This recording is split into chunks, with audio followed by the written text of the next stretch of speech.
All right, let's get into the OQ teams for all of our NACL only fans.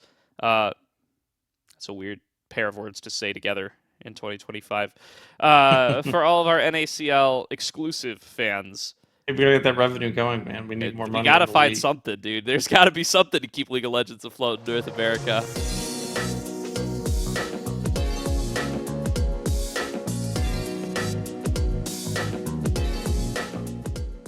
What's going on, everybody? Welcome to another episode of The Salt Mine. This is Season 5, Episode 10. We made it to the big 1-0 as we look to wrap on up our 5th season. We'll start Season 6 as we get into the roster breakdowns for the summer split. My name's Gordo. I'm joined by Slayer as our one regular cast member here, fresh off his last cast on the LPL this split. And we have our good friend Sneezes here for the promotion tournament special. As always, he's the promotion As tournament always. expert. Blue Otter Sneezes, formerly Yep, Blue Otter Sneezes, currently Blue Otter Sneezes, a little bit of both. a little bit of both. I'm retired. I'm not coaching next split. Confirmed. I'm not, columner out there. I'm not lying. I promise. Um, but I'd say I might come back, but I need like specific stuff to happen, right? Like this is for the league. This isn't for Blue. They've been a great partner. I really like working with them, and I am helping them out a little bit this off season, just like picking the roster, that kind of thing. But what I need to come back is I need the entire league to move to night block just for me because I have a day job now, and I need the games to go back to weekends so that I can get a good night's sleep on the workday. So I think if we can make that happen, get a little grassroots movement, maybe I can coach next split. But otherwise, yeah, we're hanging in there. I'm enjoying the free time and like seeing the sun and stuff. It's crazy.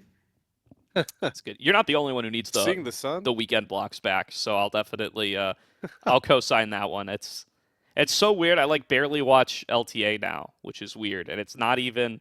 It just like doesn't fit into the schedule right because I'm like rewatching NACL VODs during the weekend instead of like when it was after LTA. I would like have this window where I was like, all right, might as well watch LTA, and then I would be like more up to date. But the new schedules like weirdly prevented me, even though they conflict less. So, Yeah, I That's how watched it mostly shakes out. TL games, TL and C9, but mm, and little Flight Quest. But I like, well, that was more like work, right? Like keeping up with specific teams and rosters rather than like watching the broadcast as a fan. So yeah, yeah. it's tough. It's tough right now. Like I feel bad for the league. It's in a weird spot. Yeah, that's definitely true.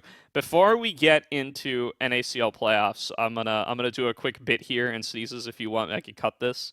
But No, I no, no, I gotta never. I gotta play esports shock jock here for a moment and just bring up. So Sneezes, before coaching Blue Otter, you were a coach at Oklahoma Christian for a while, I was. I which was. Oh no, does of course please. mean that you were the coach for GorillaJones for a period Yeah, of I time. did this for Gorilla Jones. Yes, I gotta I bring knew that. it I knew up. exactly where this was going. I I did I knew gotta not bring know exactly it where this up was going. and play esports shock jock here to ask you about how you feel about his commitment to going pro.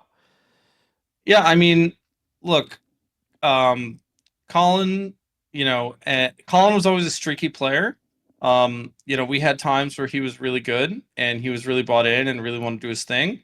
And I felt like he was growing a lot, right?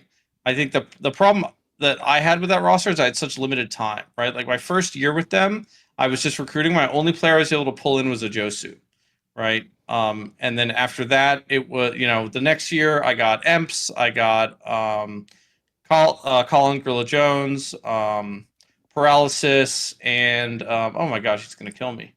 Um, my jungler, what was his name? He's back in EU now. Oh, Oh my Trinket. god, Trinket. I'm sorry, Cricket. Trinket. Yeah, really good kid.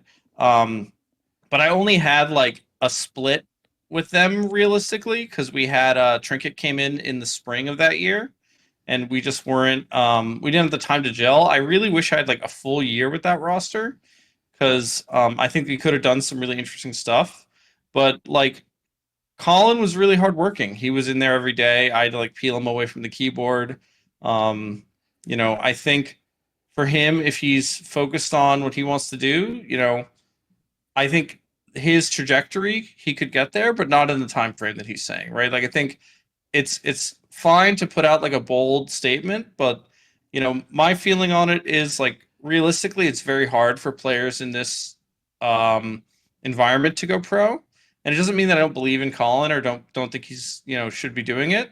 It's just if he was the rank one player tomorrow and maintained rank one for like a year, I don't even know if that would guarantee a ticket to tier one, right? Like I think it's a very difficult environment and it's kind of out of a lot of players' control. And so that's really what I would say is it's like, whether you're successful or not, or you hit your goals from a rank perspective, go for it. But don't take that as an indictment of like you if it doesn't work out from a pro perspective.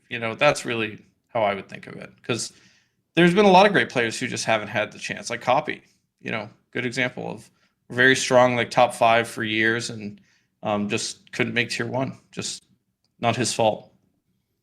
100% agree with you there. I don't have any real unique commentary there. I just think it hit me the other day that that Sneezes was going to be on and that you coached GorillaJones for a while. We talked about him a couple weeks ago.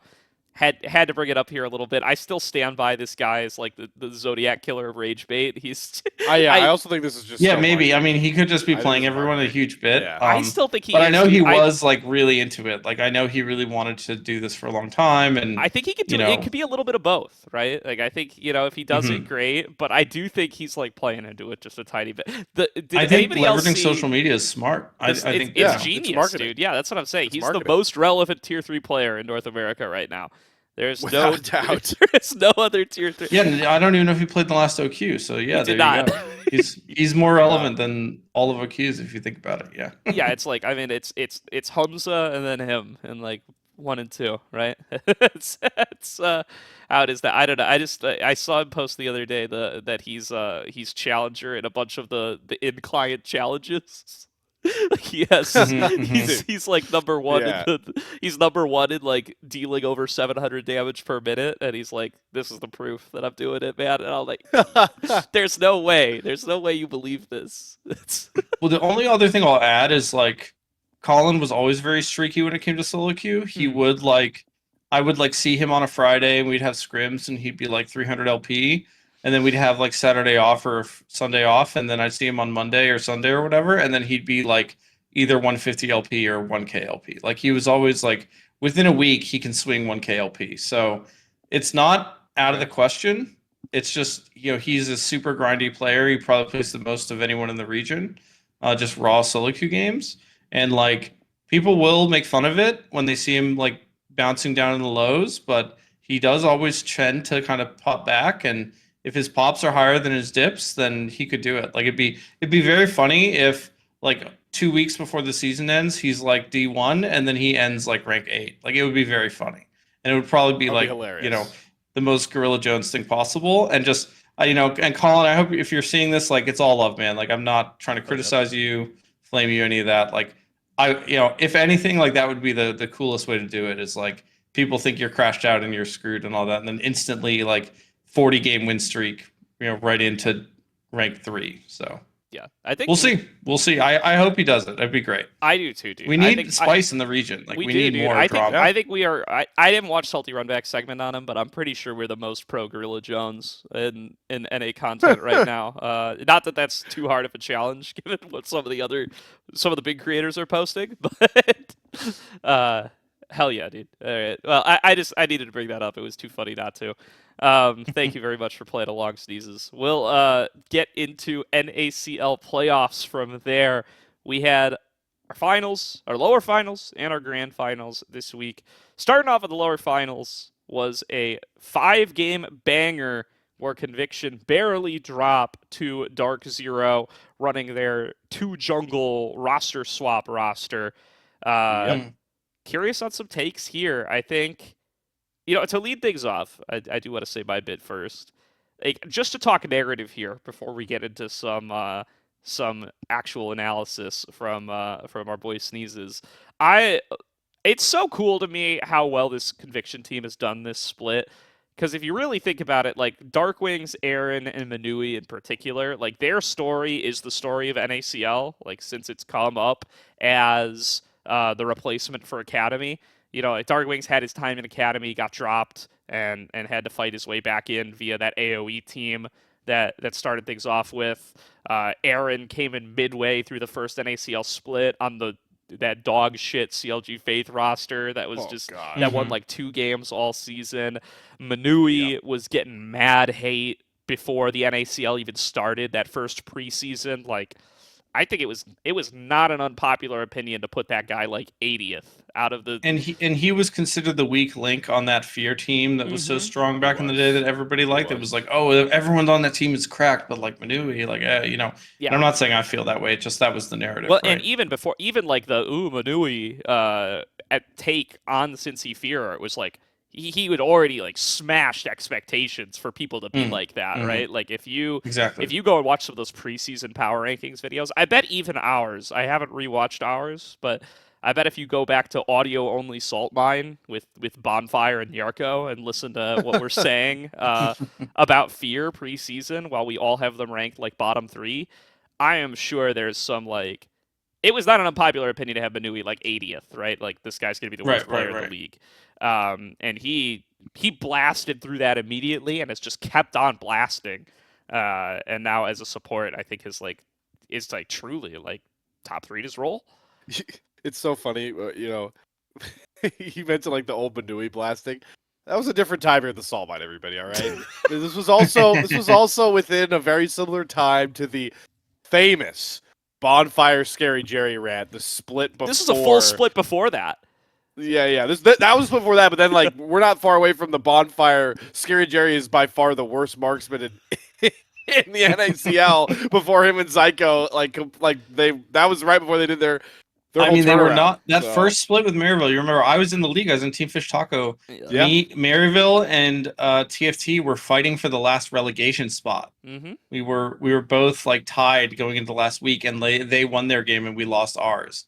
And if we had won, we had a better game record. We would have not relegated, and Maryville would have been on the chopping block. And then they had a much better next split, right? So, you know, people like to think that like Maryville was always like a tier 2 powerhouse, but their first split was very, very painful growth period, right? But if you had won that game, you wouldn't be the most experienced relegation coach in the region. Right, that's true. I wouldn't. True. Yeah, so that was such a valuable experience for me. Is the most, most devastating. You would be our relegation expert. Piece of my It was so valuable doing this tournament that I love so much. Yeah. Doesn't feel bad at all. All right. But I mean, just want to get that narrative out of the way. Right? No, I think Conviction is a great story. They're probably like the most surprising team of the split, right? You had a lot of veterans that people would have like pinned at like mid or mid upper tops, right? Like people are like, oh, Darkwings is good, Aaron is good, like, Kisno is good. Like that's kind of how people would talk to them, but these guys had really, really good splits. Like, Chrome, Aaron played out of his mind. Darkwings was one of the top mids in the league, like the whole split. Hoarder, even coming as like the young guy on a pretty veteran roster, steps up in a big way. And I know there's like cleanup stuff he wants to do this offseason. I'm expecting more from him next split. But I think for him coming in, like, as always kind of a bubble tier 2, tier 3 player the last like year or so, he exceeded expectations. So, just shout out to those guys. Like, they had a great season. They pushed Dark Steel, Dragon Zero, whatever. Sorry.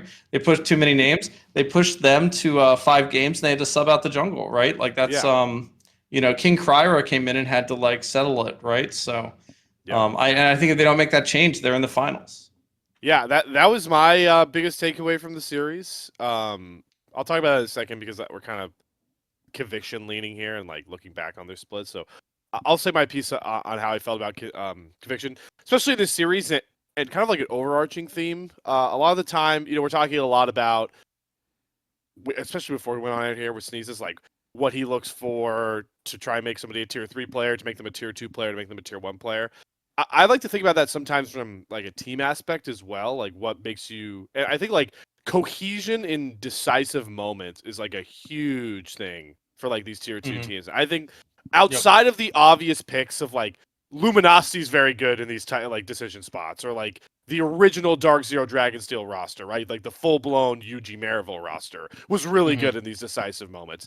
Besides those two, I think it was clearly conviction. I think it really shows up in the first game. This game one that goes like 51 minutes. Like it's a complete bloodbath. But every one of those like late game decisions, even if it's not like the best decision to make in that moment, seeing the the whole map like as a spectator, the fact that they always are like on the same page on what they're gonna do in a lot of these fights was what was really impressive to me. And obviously some of that comes through in the fact that like for Dark Wings and Chrome, like they've been playing together for a while from like the Slew days, the Slew Woo days, they've got a lot of synergy. Yep.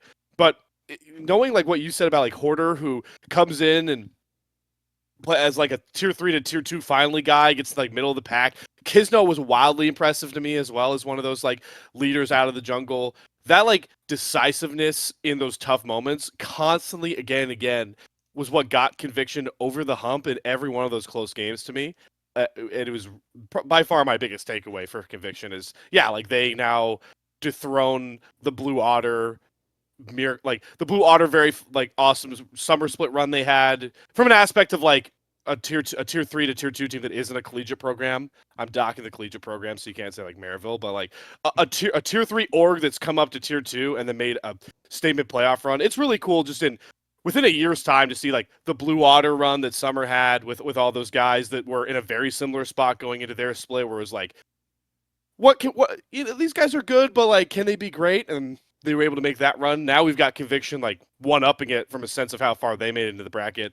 It's super cool. And I'm glad to hear that Hoarder is looking to improve further. And I'm sure I think CCG was that one for me. I think conviction definitely more on the veteran side, and I'm glad those guys bounced back. To me, that was like a bounce back where like we've seen great things from Chrome, Aaron. We've seen great things from Kidno. We've seen great things from Dark Wings, and like even Manui, I felt was like underrated on some of those good rosters that he didn't get the credit he deserved. And his move to support was very good, by the way. I think people said he should have been a support a couple years ago, blah blah blah, but like he did it the right way. He understood the fundamentals. He can play engage. He wasn't just a mage monger, right? Like so, really nice move to support. I think they exceed expectations, but for me, like CCG was the Blue Otter of this split where they grew really well. They had a bunch of young talent on there that got guided by a couple veterans, and they were like, again, to your point, Slayer, pretty cohesive. But like Ao June, for example, really impressed me. I know they didn't go as far as conviction in playoffs, but and you guys probably did all your bit on them when they went out a couple weeks ago. But Ao June, playing with a veteran jungler like Dardoch, that's a very demanding position in NACL is the mid jungle duo. And I thought they were like pretty dangerous. So, yeah, I mean, agree. Dardoch was talking about how much confidence he had in Aljun as a player, which was really cool to hear on the other side of that, right? Because he can understand as like the veteran jungler that he is that it can be kind of daunting to come in and play next to him. But for him to have the confidence in Aljun, I believe was Gordo. Was he our consensus rookie of the split, or am I blanking on who? Hoarder was. Threw out. Hoarder was okay, yeah. I think it's Hoarder or Aljun. I think you can make arguments for both. I think Hoarder, I think Aljun and then like TF Blade outside looking in. Yeah. Okay. So yeah. But back to this grand final series. Yeah, my biggest takeaway was just like I want to temper like a little bit the Kryra stuff because I do think he was in the advantageous position to sub into a fearless draft where like his pool hasn't been getting targeted the whole time, right? So like Shimmer and Kryra's pool, they have very clear differences. So obviously that's partly why the swap comes across because I mean he got his Ivern and it's like yeah it's nuts. Which is something like you're not going to see from Shimmer. So he was put in a great spot, but man, yeah, I mean, how many times on this pod have we just been like, I mean, we go back to last split. It's like, yo, Kryra, if he had a little bit more time on CCG, who knows what the end of that split looks like? This guy's looking really impressive. Another spot for him again, where it's like coming in late to a team split, and let's see if he could do it again in a moment. Like a very limited time. He hasn't had a lot of stage experience. Guy is just the complete difference maker. He's super good, and I think it's telling that he won the MVP only playing 2 games in the series. Yeah. Right. That's really hard to do, and I think I think he was the difference maker, and I doubt he scrimmed with this team. The way that I don't know their structure all that well, but I'm pretty sure he had almost never scrimmed with these guys. Maybe one block, 2 blocks. Is for him to just like come in and play the game naturally and just like play his style and not have to worry about the intricacies. Like it was good. It was good. I think and the other players responded right. Like Spyrax, Sajid had a great game 5. I think it just like Crier's really cracked, and I hope he's like full time on a roster next split, and he probably will be. You know, he should be. I'll probably lose it on social media if he's not. I'll be real. Important thing to keep in mind about Kryra and Aojun as we bring them both up: ACL champions before this split of NACL, baby. Got to remember that. No, but I completely agree there. I think to get a little more into the weeds for this series, I think the other thing that's really interesting about that substitution and the jungle position in total for Dark Zero Dragon Steel, Dark Steel Dragon Zero over the course of the series is Manui comes in with like the Pantheon support in game number 1. So Fearless leads to this result where it's Xin Zhao Vi, Pantheon all Fearlessed out in game number 1. Yep. And as the series goes on, right, like Shimmer runs out of champions pretty fast, it feels like. He's on the Nocturne in game 2, the Trundle in game 3. I don't even know what's going on with that Trundle. Doesn't feel like a particularly good game for it. And meanwhile, Kizno gets to like lock in Viego and Zed Jungle and stuff and just like be jamming these picks. The Zed Jungle doesn't really work out, but from a strategic perspective, I think that's great for Conviction. You know, Kizno's got such a deep pool and demands attention. I'm amazed that we don't end up seeing a Kindred game from him here, especially because it's not really getting banned out. Right? But yeah, even then, he's got plenty of stuff in the tank, and I think that's a really cool little bit of synergy they can have in Fearless that they show in this series, where like Manui will flex these weird champions to support and can pinch the pool of other roles that way. It's going to be very fun to talk about the jungle role as a whole. Obviously next split, but I'm even like looking further into 2026 in that aspect, because obviously now the clear thing is like, hey, Yuji's finally out, right? So the king has left his crown. And you could clap back and say, yeah, Tomio's still here. I'm like, you're very right. But the way LG's going, I mean, Tomio might not be here next split. The way they want to go, he won't be here in 2026 because they're hoping to promote into LTA. So that's like a short stay. Who's going to be like the next big king of the tier 2 jungle? And I think we just mentioned the two guys that I would expect to be competing for it highest. I think Kizno and Kryra. Let's see this battle. I think this is going to be very fun. Because it's been a while since we were going to talk about jungle and not have to be like, oh yeah, by the way, Yuji's just dominating. Like, we're finally not going to have that convo. It's going to be very fun. Yeah, I mean, I kind of agree, but I also think like jungle is probably the deepest pool in NA from a tier 2 perspective. It is, right? Like, I know mid lane is really shallow, support is really shallow. You know, that's why you're seeing like role swaps and stuff to support. It's probably jungle and AD. You know, top is still like up and down. Like jungle and AD though are like definitely the deepest, right? Like you could see, there's so many good players. Like, you know, Sajak, Tactical, Chrome. You know, Array. You know, you got Array as well, around here. You know, Levitate, Mobility had a really good split. You know, there's a lot of AD talent, and there's a lot of jungle talent. Like, I wouldn't put anything past Music. I think Music is still a very strong jungler. He had a really good split. Dardoch had a great split. Yep. Yeah, Kryra definitely. You know, hopefully he's on a full-time roster. That'd be great. But you know. And even like in the promo tournament, right? We got Kenvi coming back. We got you know, even Low Jazz looked decent in some of the the rounds for sure, right? Like, so there's, you know, we got Will, we got Maddie, we got Kaido coming up in the OQ stuff. Like, the jungle pool is looking pretty good. You know, it's kind of hard as a GM to screw up jungle right now because you can at least get someone serviceable. Yeah, for tier 2. Perry and Armeo end up outside looking in too, because you know, just the way the worked out. Spica, Spica. Yeah. Oh boy, yeah. Actually, Spica might kind of ruin the whole.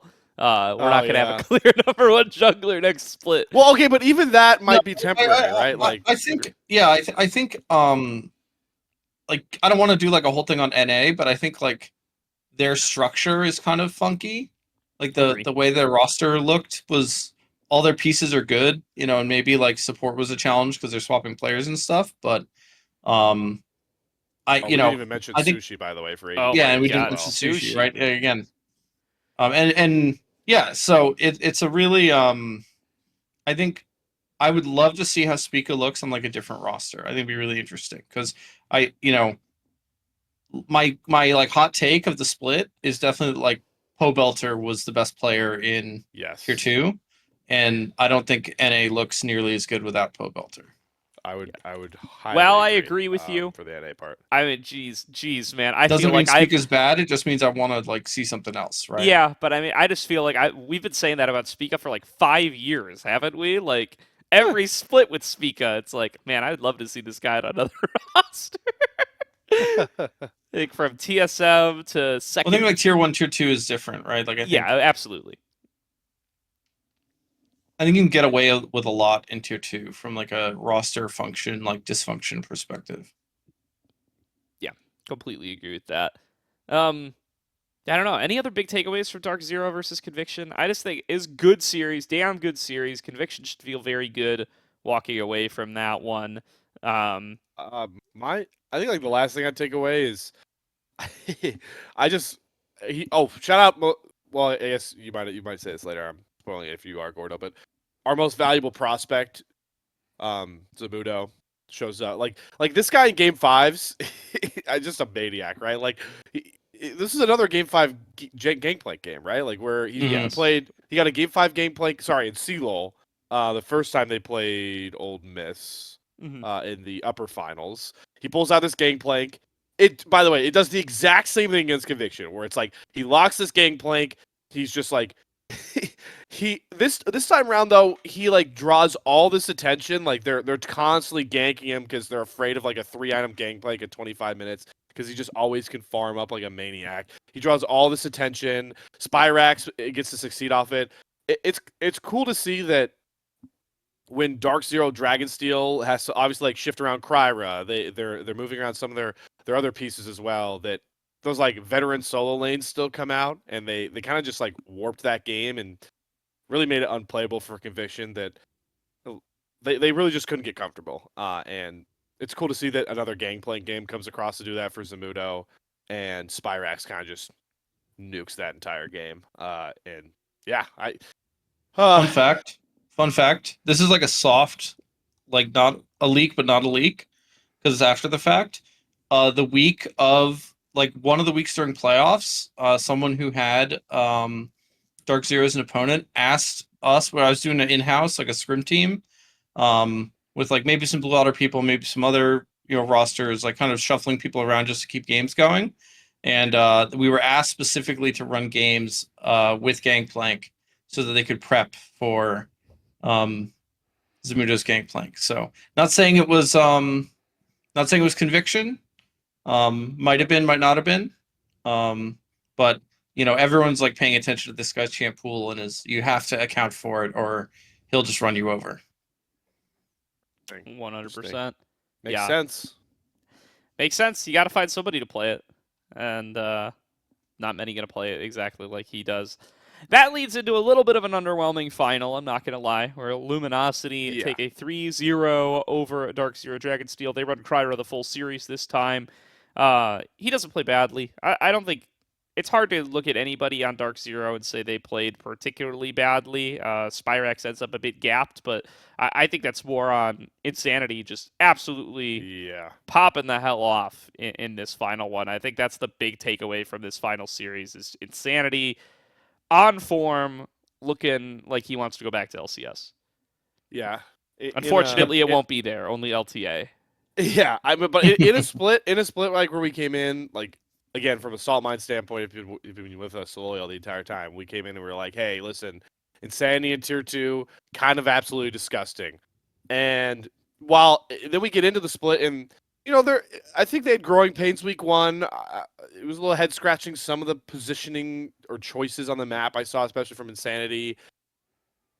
But like again, when push comes to shove, like this guy locked in, and that while it was an underwhelming grand finals because it was a 3-0, that was the Insanity that we were hyping up from the first split. Like this guy, if he's locked in. Nobody touches him in this league. Nobody will ever touch him in this league. And at least from that standpoint, it was cool to see in the grand final. The only real thing, because it was such a sweep. Yeah, on paper boring, but like, yeah, Insanity lived up to his name. You know, he was just disgusting. He was easily the best player in the Rift, and I think that the tough part for Dark Zero Dragonsteel was Zamudo had been like hard gapping people basically the whole split, like basically flame horizoning a lot of people and like just running around the map and being very difficult to stop. And Fake God going even with him in all 3 games and like even getting marginal leads was like kind of a challenge, right? Like, and I think that Dark Zero team was really built around Zamudo carrying and doing his thing. And then when that didn't work, like they kind of and between mid and top, just like not having the leads they're used to, they just ran out of answers really quickly. Yeah, I think that seems to sum it up pretty well. Just doesn't feel like. Yeah, not much to talk about. Yeah, Honestly, right. like they're just better.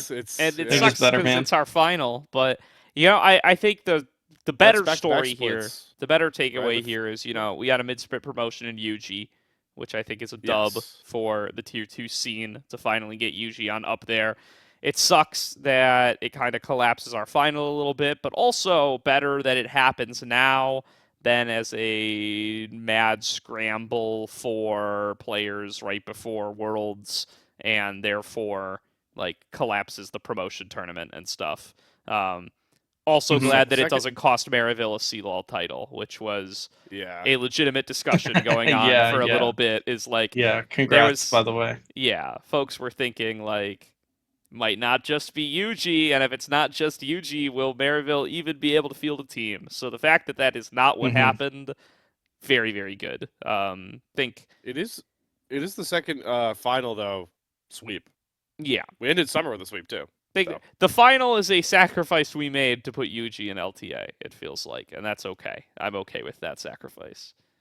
yep, for the Yeah, tier yeah. two. I mean, I think from a team perspective, it sucks. Like, it feels really bad for those players and to be on that team and have your roster change so late. But like from a league perspective, it's fine, right? Yeah, Like, I want players to promote to tier 1 from tier 2. It's the You ultimate know, goal. that's the goal. That's what we're here for. Um, but yeah. I do feel bad for the players who, It it does I'm sure mean they're happy to see their teammate go, but like, I wish it was like 2 weeks later. You know? yeah, it does mean LG and full Dragonsteel never played each other, huh? Because Yo, when they played in the regular season, it was Dark Zero Light. Hmm. yes, So yeah, we were just an we were always going to be a robbed. what if matchup. That would have probably been the best matchup of the split, and it just never happens.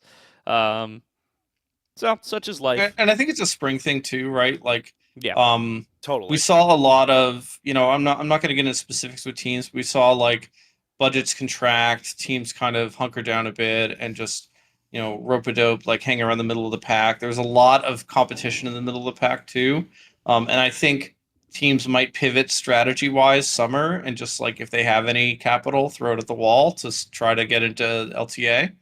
Because like that's the time to spend, right? Like if you can afford the roster for the full year, like take the title, take the prize money, like do all that for the players and try to get people promoted. But um, if you can't, you know, spring you just kind of have to feel a good enough roster, and then summer you should send it and try to make tier 1, right? Like because that's really the org's goal from at the end of the day with all these teams.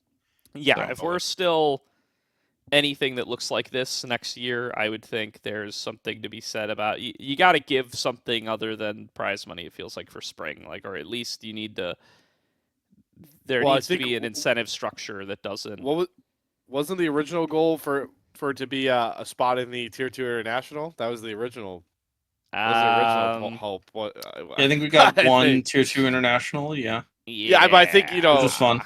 the point was for there to be. I think like the overarching idea was there would be one like kind of now, or Hmm. at least while the LTA playoffs are going. Like that was what I thought a Somewhere big incentive was supposed to be for spring, but obviously that was gone way before we even got to spring.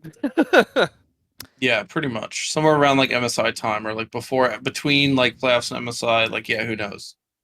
Who knows? Yep, sounds right to me. So, such is life. Either way, I think all in all, a pretty good season of NACL, and I am excited to see what things look like next split.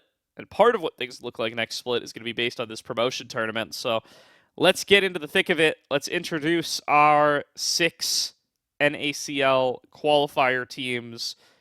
Do we want to start with the NACL teams and go down, or do we want to start with the qualifier teams and go up? I think start with the NACL. All right. Up down, yeah. Let's start with the NACL They're defending. teams. They deserve it. Absolutely. So, for anyone who's been living under a rock, Apex Mission Impossible and Pulse Star are the two relegated teams.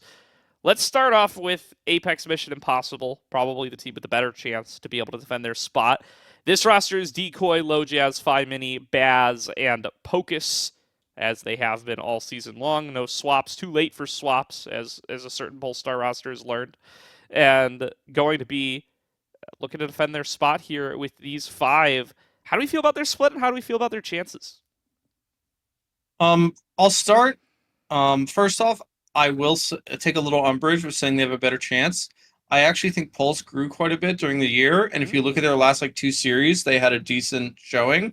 They were pretty competitive with even the top teams inside the game. So, not saying that Apex is worse than them. I just don't think it's automatic where you look at the record, obviously Pulse is the worst team, but their in-game looked better than their record. And that's kind of the story with me with Apex as well. I think they just petered out, and it reminds me a lot of my split on Team Fish Taco, where we were hanging around the mid-bottom and just never turned the corner, right? Usually what happens in the split is you play 3 weeks where no one knows what's going on, and the meta's still getting settled, and players are still rusty or making dumb decisions, and then then the good teams all turn the corner and figure stuff out really quickly, and then the teams that don't turn the corner get left in the dust. And that's kind of what I feel happened with Apex. That doesn't mean they're out for this promo tournament. It just it sucks when you kind of start pretty strong, and I think they were sitting 4th for a couple weeks there, 4th, 5th, and then they kind of backed into the 9th spot, which is not the best. But my thing is I just have a hard time doubting this team, because I didn't think they would have made it in the first place. Looking at the original OQ seeding and rosters and stuff, they had a weird path to get in, and they did it. And it's just hard to doubt Pocus. He'll, the old joke with Pocus is they'll always be at the top 5 team. Pocus can take any group of players to be a top 5 team as long as they're French Canadian. And that's kind of what we're seeing, right? They're, Baz grew up a lot. Low Jazz looked pretty good. Decoy's been a solid tier 3 player, and looked okay and at home in tier 2. So, I hope they can keep the spot. I think it'd be cool, and I'd love to see them get another split to kind of take the learnings from this split and really grow. And Pocus, if you're listening, if you ever get sick of playing, bro, please be a coach. You'll be an amazing coach. You'll be the best coach in tier 2 in 2 weeks. I praise. It's big praise. Yeah. That is. Yeah. Go ahead. I also am just this is one of the few teams where I don't know what we're gonna get from them. How Sneezes is talking about, I think AMI showed such a unique identity from a tier 3 aspect, and that they used to get to where they are now, to get to tier 2. And part of that is why I thought they were kind of impressive out the gate coming into the NACL split. They were sticking to this kind of repertoire of Decoy is just gonna play such a solid tank in the top side. Low Jazz can really create and try and funnel Phi Mini in, and Phi Mini played some really great Yone games. This guy on melees was kind of definitely caught some people off guard. And then you talked about Pockets and Bazby were just really a solid scaling bottom lane as well in some of those early Pockets games. showing up at top lane in level 2 and just killing the top laner. Yeah. It's it definitely caught a lot of people off guard. Like you mentioned though, I think tier 2 kind of, as you talked about, Caesar, took the next step up. I would also say kind of figured out that AMI game plan, and they didn't have a lot more depth past that. But that all being said, promotion tournament coming down is a very different game where yes, you need to make sure to give a lot more slack to that rope in essence, because I do think that AMI don't have to try to do anything too cute to defend their spot. I think they can really do the same thing that got them here, and the same thing that kind of caught NACL teams off for a couple of weeks. So if if AMI sticks to kind of that identity, obviously molded somewhat around how much the meta has changed. Like there's gonna be some switches around with some of these champions that they prioritized. They should defend their spot. Yeah, that would be my argument to defend Slayer is, can you cheese people for 7 weeks? No, Yeah. definitely not. Especially tier 2. Like you'll get some wins, but you won't like cheese the whole league and like come up with a new strat every week and win. Can you win a BO3 and a BO5 cheesing a little bit? Absolutely. Yeah. Absolutely. So I hope they pull out the Gouda. I hope they find something really interesting. And I hope they've been scrimming because, I'd love to see them come in and like beat someone they're not supposed to, because that's kind of the story with this team, right? Yeah, and I won't get too much into. I don't want to dive into the bracket yet because we're introducing all the teams, but it'll be fun to see. I think we're all going to be on the same page on who they're going to be taking on, and that will be an interesting discussion in and of itself. So, Yeah. I think the tough question for AMI here, and this is going to be like I think something that we're going to have to talk about with almost every team is, but with AMI in particular, is like we poo-pooed this storyline at the time, and I think AMI kind of proved us right to some degree with how competitive they were able to be in NACL. But there's a lot of talk when they first qualified that they had kind of a really easy bracket in that first OQ, right? Because OQ format sucks now with the big 64-team double elim bracket. it looks cool, and but it low-key sucks. It's cool, but it sucks. Yeah, I wish it was. I wish it was like a big GSLs. double elim bracket and like 16 teams got to go and play like a real format out of it or something. I may be the weirdo. I kind of miss GSL stage. I don't know. I Maybe do I'm a too, weirdo. dude. No, you're not I a like weirdo. group stage. Yeah, GSL group stage stage is a was better fun. format. Sorry, Yeah. Sneezes, go ahead. You were saying? No, group stage was fun. Is all I was saying. Is like, Yeah. It's a better format. remember when Robbie Bob's internet died and we had to sub in Crimson in the mid lane for our series against the Snow 2 team, and we still almost beat them, and then they beat us in finals with our real roster. So Yeah. But that's the thing. So the thing about the Apex Mission Impossible run last OQ, they only really had to beat Dorado Gaming, which at the time was the Zev Nukes roster. Funny enough, they're back. But their top side was totally different. It was X-Royal, Verdict, Sir Zepri, I believe at the time. Yeah. It was, yep. So definitely upgraded since then. And then they beat Dog Fans in the finals, who, funny enough, are like the bones of this Cupid roster. And we'll talk about that a little more when we get to Cupid. But the nature of that is that they didn't really have to play up against some of these big names, right? They got to dodge like the Galaxies and the Citadels and stuff of the world because they lost earlier in bracket, and they got to go in through the winner's side. And now they're going to have to play against some of the best players that weren't in NACL this split, right? Now, all the names that got kind of stuffed because the bracket didn't break their way or they threw a random series somewhere and they didn't get to play because of it, now they're all back. And now you're not really going to be able to dodge them in bracket this time. So I think, top to bottom, I think you would be hard-pressed to say that Apex has, like, the best player individually in any position. So they are I think they're all solid B. I think they're all solid B, but for somehow you put it all together, you get like an A-. Like That's the thing, kind of the thing, is they're better than some. Agree. And, I mean, that's always been parts. their MO, right? Even when they were, previous versions of this team, too, when they were other... these low jazz baz pocus decoy teams. 5mini, this is his first go around with them, but that's always been the name of the game for this team, and it's going to need to continue to be. And maybe you kind of cross your fingers for another big 5mini level up. I think 5mini is the highest ceiling guy here and can really, I would agree, push them over the edge on his right days. So you're really going to need 5mini to show up on these days. I think it's going to be a big weight on his shoulders. Yeah, definitely. Yeah. All right, well, let's get into Pulse Star then. Sneezes already given a little bit of extra boost to them earlier on.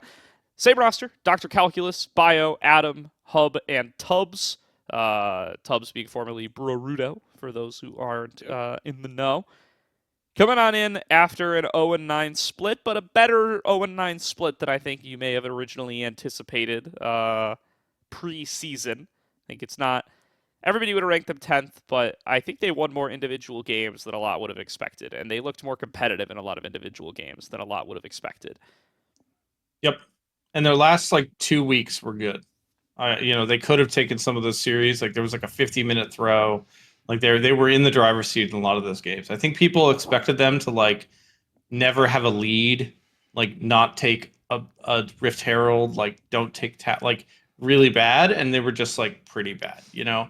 Um, I give a lot of credit to Bobby over there. He's their coach. I think he did a really nice job. I've talked to him a bit this off season. You know, I wouldn't say he's the same or like as good as Thinnicle Phil, but he reminds me of like a Thinnicle Phil style coach, where they're like, in my mind, there's two kind of coaches.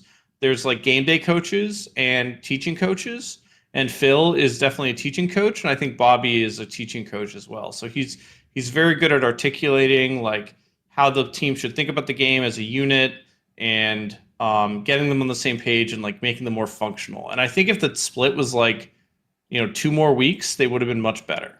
But they grew a lot. They just started with such a low floor, and the circumstances with this roster getting put together was so tough.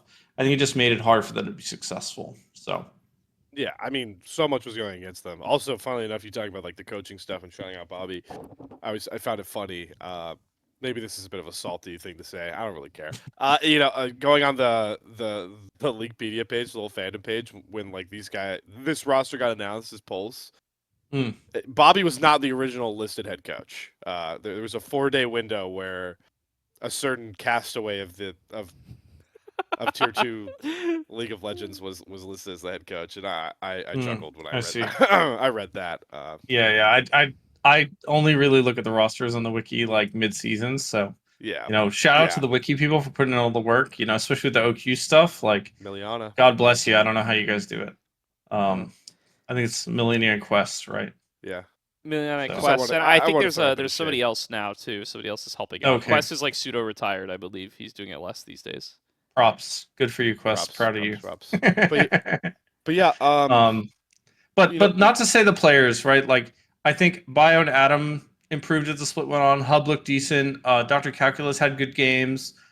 Calculus is like a player that kind of needs his champ pool and like needs his like interesting picks. So I don't really know where to put them just because of the circumstances. Like, we've talked about this a couple times. It's kind of a mental game, the promo relegation tournament. I don't know if these guys are just like vibing or if they're Omega depressed. So if they're Omega depressed, it's probably GG. But my guess is they're vibing because they kind of vibed the last 2 weeks anyway. And, I know there were like rumors about them all getting kicked and stuff, and they just kind of like played their best league when they all thought they were out of a job. So, maybe they'll pull through and crush it. Who knows? Yeah. I'm glad you brought up Adam and Bio, because I do agree that I think they were the two Bright spots. bright spots, and on top of that, their synergy as a duo was really impressive, right? Because they actually haven't played a ton of time together, Bio and Adam. They obviously, like, Bio was doing the Ducky Getter stuff when he was playing with Rough Beans. why am I blanking? Yeah, Rough Beans, the demon mid laner. The best swap team in North America. Yep. Yeah, the best swap team in North America. Very different mid laner to play next to Adam, right? But Adam was also really impressive playing. Yeah, his mid laner was Hiccup, Slayer. Don't you remember? Yeah, his mid laner was Hiccup in a couple games too, right? Shout out Hiccup. But like Adam, right? Was playing. He was the AMI guy. In ACL Fall, right? Was Adam Maybe. playing ACL Fall with AMI? No, I he thought was on the Mirage team in ACL Fall. He's on Mirage Baguette. Right. Oh right, he yeah, was, Mirage he Baguette. was. Yeah. But wasn't that? Why do I feel like those guys were AMI? All right. Well, Gordo's gonna look, or I'm gonna look after I stop talking. We'll figure that one out. My point being, they did not play together until 2025. So to see them come along through all of this shit and start to develop as a mid jungle duo, very cool. I think when we get into, like, you guys kind of alluded You to, think like, of them as AMI because the roster was AMI with Adam. The Mirage yeah, roster okay, was yeah, AMI yeah. with That's Adam. what I thought. Decoy, It Low was Jazz, Baz, decoy. Bogus. It was decoy. Yeah, it was decoy, low jazz, Adam, Yep. Baz, bogus. Okay, so Yep, cool. yep, yep. I'm not going fucking crazy, You're not, and I you're haven't not. lost all my touch No, after you're going to LPL. smart. You got it. So I think, like, you guys already started talking about, like, ranking players, like who's the best player in the tournament for each role. I'm not gonna say like Adam and Bio are the best, but I do think when we compare them to, like, maybe the other team that's coming down that we already talked about, like, I'm Shibby, you can flame me. I am more excited to see Bio and Adam in a matchup if they verse AMI compared to Phi Mini low Jazz. Like, I'll go on the stand and say that. I think specifically Adam and 5 Mini is very fun to see for me. I am, of course, biased. I am an Adam truther, so I'll get Not that to get out of into the way. bracketology too much, but either something has to go very right for both teams or very wrong for both teams for them to play each other. So True, that is You are also correct. true. But yeah, so I think glad that I'm aligned with Coach Mind as high. The relegation master himself sneezes as well on the breakdown of the Pulse roster because I like Bio and Adam as a duo, and I hope they get more time. And if you play right in the promotion tournament, I can't guarantee you'll get more time to play together, but at least you have a better shot at doing it if you keep your roster in NACL. Yeah. I think the mental discussion for this team is interesting, just because I think there is something to be said about them chilling. You know, we've been saying throughout the season. And again, you know, I'm going to give the community a little bit of props here. I think we stuck to our promise. You know, I think there was an unspoken rule that, like, hey, dude, somebody's going to have to play for this Pulse roster, and it's going to be somebody who did not sniff qualification, and, you know, treat them with respect. You know, you can flame the org, but don't flame the players. And I think for the most part, everybody's kind of made good on that. You know, I think the players have done the right thing. They've kept their heads down. They've grinded it out. And I think all in all, this split has been good for the stock of all 5 of these guys, despite the 0-9. So, definitely. yeah, Yeah. good stuff, guys. And I hope they're all aware of that, right? And if they are all aware of that, then, you know, they're playing with house money here, right? They're expected to be relegated, but they are all they're all better players than they were 6 months ago, and they're all in a better spot in the community's mind than they were 6 months ago. And hell yeah, man, let's, you know, go to summer. My Either we advice is requalify put some or good games on tape.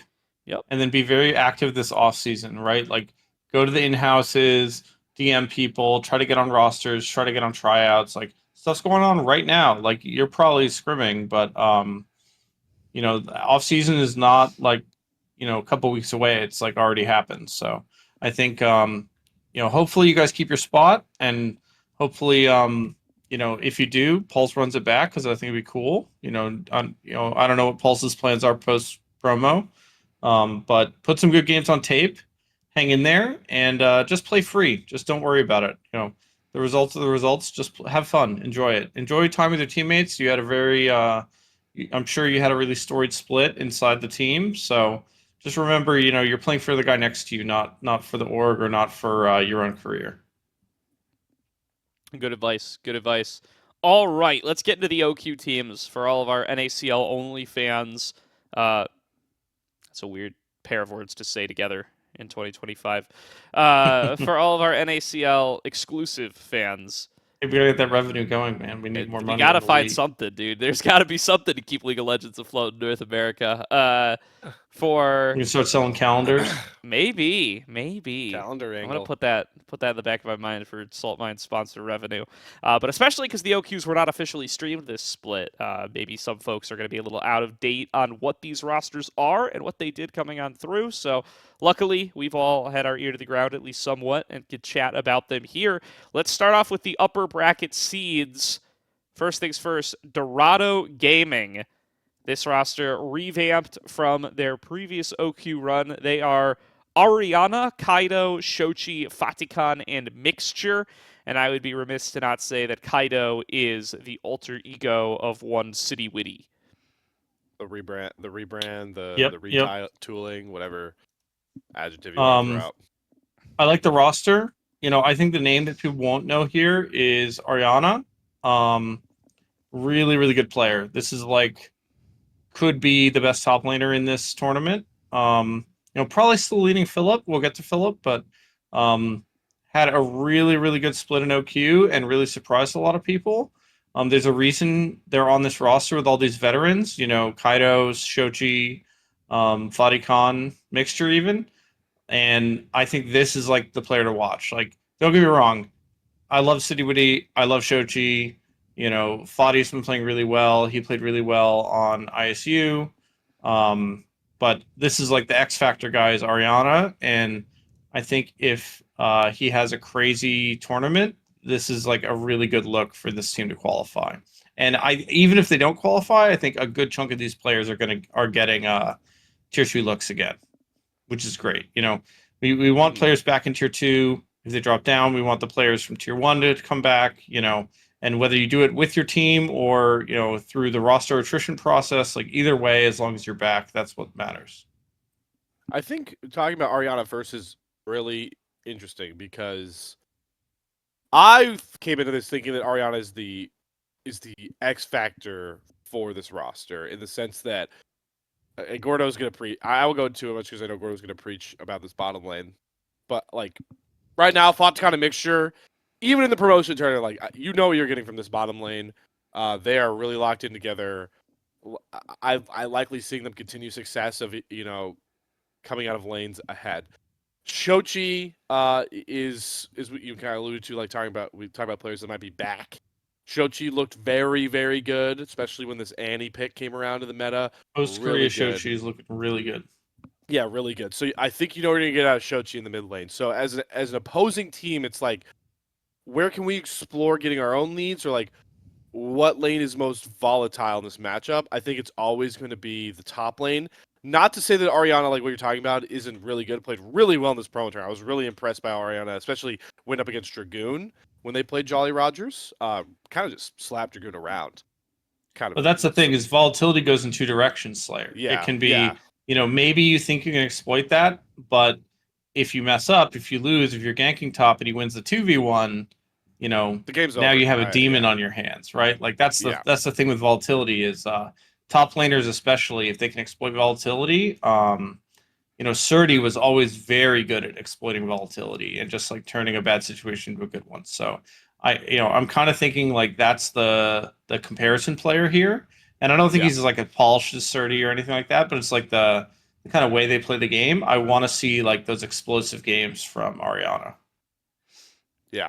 Where the rest of this roster is just going to be like good, right? Like because back to like the comparing player, like ranking players like across the board, like who's tier A, tier B, or like who's like 1 versus 3. Like right now, Shochi's at the pretty high up on the list for me. Like Fatakan and Mixture are pretty high on that list as a bot laner. So the rest of like top side, Kaido like also is like again a veteran for the City Woody times. So it's like I could see him being put higher on lists. It's like Ariana is the biggest question in both a good way if the form continues from OQs, or like maybe a way for other teams to exploit. So that's where I think why Dorado's going to be most interesting. But I am also very high on this Dorado team, the way they played Oki. Gordo, go ahead, tell people about how much they kind of just smashed this tournament. They're my lock. They're my lock. I think they're going to be one of mine as well. Yeah, I mean, Fatakan Mixture, I think, is the easy one to talk about. They're absolutely nuts. They had a nuts OQ run. These guys, and I've said it before, but I'm just going to keep saying it, like, they have so many duos that it just feels like you go into draft and you're like, oh, well, we can't let them play this, right? It's like you can't let Fatakan play the Varus. The Varus is too flexible. It's too good. It's too reliable. Can't let him play the Varus. Oh, we can't let him play Senna Rakan or Senna Nautilus. Too good. Gonna stack too fast. They're gonna slam our bot lane. Can't let him get the Senna. Can't let him play any of the Lucian Enchanter duos. Ridiculous stuff in the mid game from these two on those. They're gonna outplay you. Can't let him touch it. Can't give any Blitzcrank angles over to Mixture. His Blitzcrank's ridiculous. Can't let Fatakan play Callista. There's so many things, and it's just like there's just no good answers. And they're gonna get something, and they're gonna smash a lot of bot lanes here. I think they are. Instinct Diamond, I think, is the only bot lane in this tournament that I think contends with them. And, I watched them play against Nightstar and Pika Pika, and it was not close, like, in the OQs. Yep. It's a very, very tough matchup to deal with. There is this weird thing going on where they also played as a duo in ACL. They came in on that Legacy Esports roster. They played with Cross, Command Attack, and Dragoon. And funnily enough, they were not the same in ACL. I don't know if they were not taking it seriously. I don't like that roster was originally going to have Fatakan's support, So like they were really messing around in ACL initially. I assume they brought in Mixture because they wanted to prep for OQs. Mhm.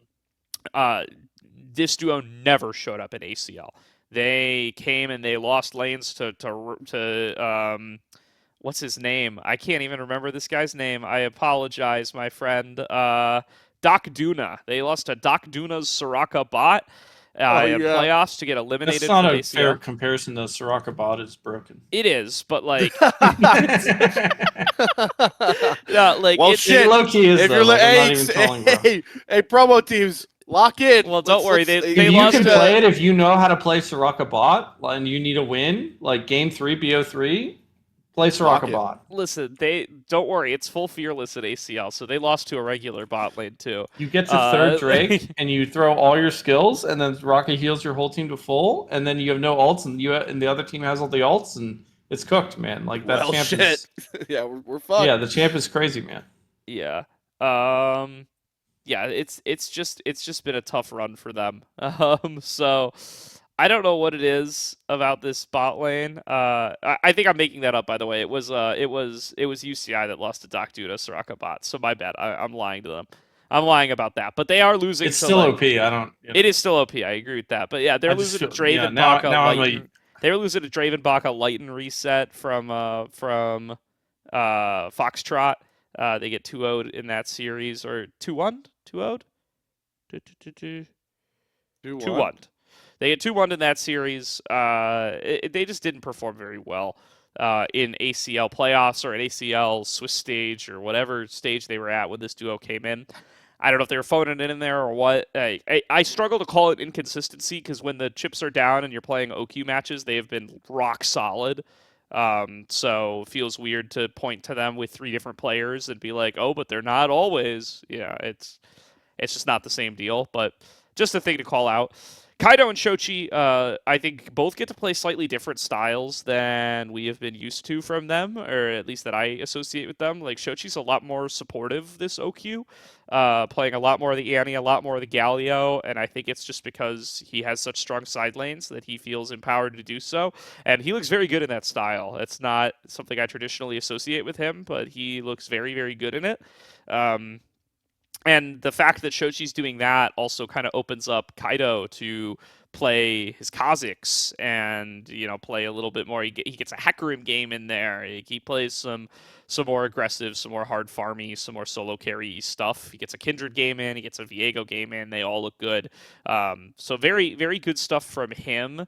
And, I was at the point where, like, City Witty, I was kind of, like, having in Gatekeeper territory where I was kind of like, I've seen enough. I don't really have this guy as, like, the next big breakout player. But Kaido has impressed me over this last OQ. So maybe it's time to relook at him with the rebrand. All in all, I think Dorado's a very strong team. I would also have them promoting in my book. Yeah, I think so. And honestly, like I always associated Shochi with being a strong facilitator. So I think if you were to give Shochi like a late nickname, like I know he should have had a nickname by now, he's definitely like jungler's best friend, man. Like this guy, if you're on a team with him as the jungler, you're always going to look great because he's just going to feed you kills. I think Kenvi would be the exception to that in my mind. Shochi Kenvi didn't work out. Other than that, I agree though. Yeah. Him and Perry were insane. That was the duo, right? Him and Perry, that was Yeah. the Yeah, fair yeah. duo. Yeah. I always confuse him and times. Perry, and then the Keel and Soligo duo from Wildcard. That same split. I don't know why. Very different players, but it's just the same era. All right, let's get into our next OQ team then. Dorado, we're all pretty high on. Citadel is Philip, Kenvi, Bradley, Instinct, Diamond, with Nova coaching. Who baby? Who Wow. baby? This is where all this of your felt favorite NACL players went. That weren't at NACL this split. They are all on this team. And Or with coaching Diamond this and team. Toe instead of Trevor, I think they are just in stupid good territory.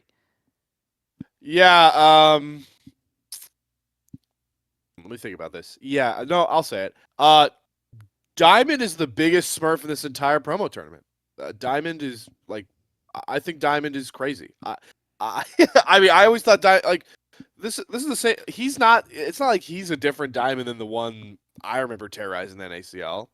I'm pretty sure I put him on a pro team, an all pro I'm team sure here you did. after I at some did. point. Like He was really good he's on just, Supernova. He was yeah, insane he's on supernova. Supernova. Yeah, I mean this guy's just gross. Diamond is the number one player in the promo tournament for me. I wouldn't hate you if you picked Philip. To be honest I with wouldn't you. hate you if you picked Instinct.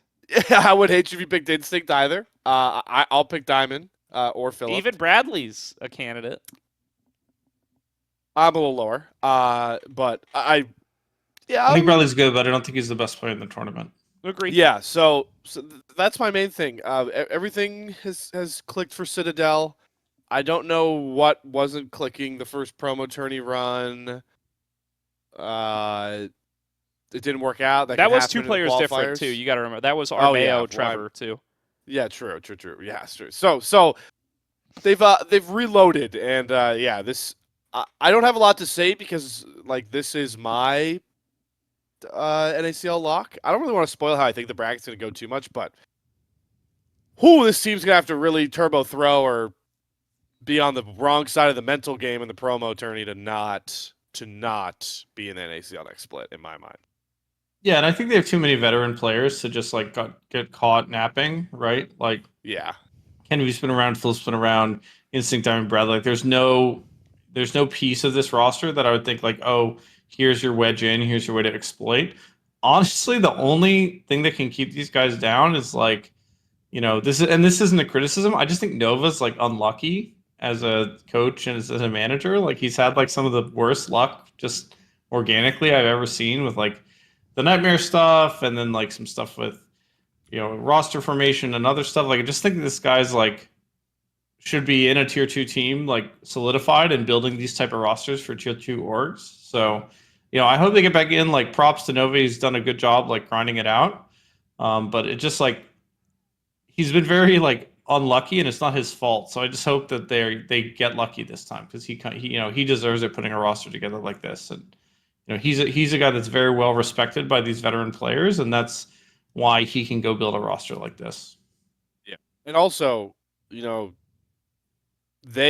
I feel like they've superseded the unlucky or the OQ wildcardness in the series that they promoted into, right? Because boy, did UCI like try to.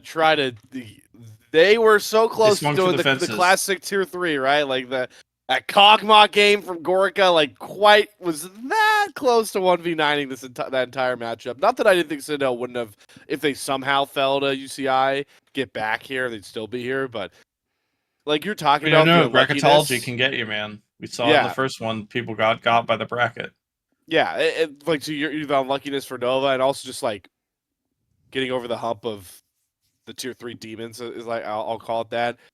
They already cleared that in the OQ, so I'm willing to stake a lot of my very tiny credibility as a caster in tier 3 that this team will likely steamroll the promo tourney. No, they should. They'll be good. Every player on this team has tier 1 reps. Bradley has 1, but every player on this team has tier 1 reps. Why am I blanking on when Philip got? He played a split on FlyQuest when he was like 17. What am I saying? Yeah. Okay. Oh yeah. Wow. Yeah. And overperformed expectations. People were like, I don't know about this, and then he did okay. They like made playoffs. They got like 5th, 6th or something. That was like one of their first splits, right? It was an early FlyQuest split. It was early after the rebrand when they became green and not yellow. Mm-hmm, oh, thank God for that. One of the best choices ever. Great rebrand. Yeah, no, they nailed the rebrand. And keeping the name, that was the important bit about the rebrand. Like, if you're going to do a rebrand, you should just keep your name. That's the biggest thing I could think of. Yep. It would suck if they, like, changed the name, right? The exception being Dignitas, I actually think they should have stayed Clutch Gaming so that nobody thinks I'm trying to kill myself when I try to Google them on YouTube. Yeah, but no, I think that's an existing brand though. Like if you're swapping from one existing brand to another, but like it would just suck if you had an existing brand and then you just changed it to something else that didn't exist. That would be like crazy, right? Like who would ever do such a thing? Right. Like that would be that'd be such a weird thing for a team to do. That's Yeah. all. That would be such a big X on your resume. Anyway, let's get on over to. That was my keep... Norm Macdonald. That was my Norm Macdonald joke of the night. Yeah. Anyway, let's get on over to to Cupid Esports. Next team coming in on OQ3, or OQ team number 3. Got Barrick, Maddie, Lycamaz, Nightstar, and Pika Pika. Big OQ fans will recognize Barrick, Lycamaz, and Nightstar from the Dog fans roster. That was one game away from qualifying against Apex back in the pre-spring OQ. They get a shot at revenge here now with Maddie in the jungle and Pika Pika at support. How are we feeling about Cupid? I think they had themselves a pretty solid run. I enjoyed watching this team quite a bit when I got to see them. Yeah, they're solid. I think the player that most stood out to me was Nightstar. He's shown up to be this really good late game presence and is carrying team fights. So I think if they go, it'll be late games. It'll be long games, like 35-minute plus. And I want to see Nightstar on Champions at Scale so they can take those like fourth Drake fights and finish these games strong, right? Like so. I think it'll be tough. I think it's hard to get leads into some of these teams. Like we just talked about Dorado and Citadel. If they have to play them, there's a uphill component there. But these guys can play the late game. Like I really do think it's not like it's free. And I've been like pretty impressed with the macro of tier 3 overall. Like it's getting there. It's getting a little better. Nightstar is the definition of a big game player. Yeah. And that's like a sports term that's a big sports term, right? The way I link it is what you're talking about, like a late game. Like late game, this guy is just on point. It's almost like you want to make sure, which will be fun to watch, is how many of these lanes try and like knock him down early enough that he just doesn't ever reach an item break point where he can be that critical late game player. I also do think like Barrick has consistently been like a good to great level top laner, more like consistent top laner. In the many wild teams he's been put on the last year, he's been able to consistently perform. Yeah, I'm just a big fan of a lot of these guys, and it's fun to see them come together. Like Lycamaz was a part of that Reluminate team that made top 8, if I'm not mistaken, that won OQ last year as well. Pika Pika, we talked about a bit. Maddie as like that mainstay, St. Clair jungler. Right, like all these guys coming together. This is one of those moments. Like, there's so many rosters that when they come together with people that haven't played a ton together, it's like, oh, if these guys hit their stride together, they can make the promo tournament. So it's cool to see that come across. Also, I'm now realizing this is like props to not necessarily Cupid because they picked up the roster, but this roster along with Citadel for like diagnosing what they thought were weak points in their attempt to make NACL Split 1, and then like reloading with new players that like, and then creating a new identity around it and being successful. It's you replace jungle support, dude. That's the recipe. Yeah, is that the recipe? Right, support. Yeah. So. And those are probably the most important roles, especially in tier 3. No. It's all AD carry, no bias. No, I mean all the ADs are good though. That's the thing. It's like there's a lot of good ADs. I mean, even let me shout out my boy Josu. Like had a really good split coming into Gravity, really late and just like crushed it. Won like 7-8 games in a row. So there's all kinds of AD talent out there. It's just pick up a Josu, by the way, if you're trolling. If you don't at least try him out, come on. But jungle support is always like thin because the good jungles get sucked up into NACL. And then support is just a really rough role in NA. Like there's like 3 good supports, and then it's like really, really tough from there. Agree with that.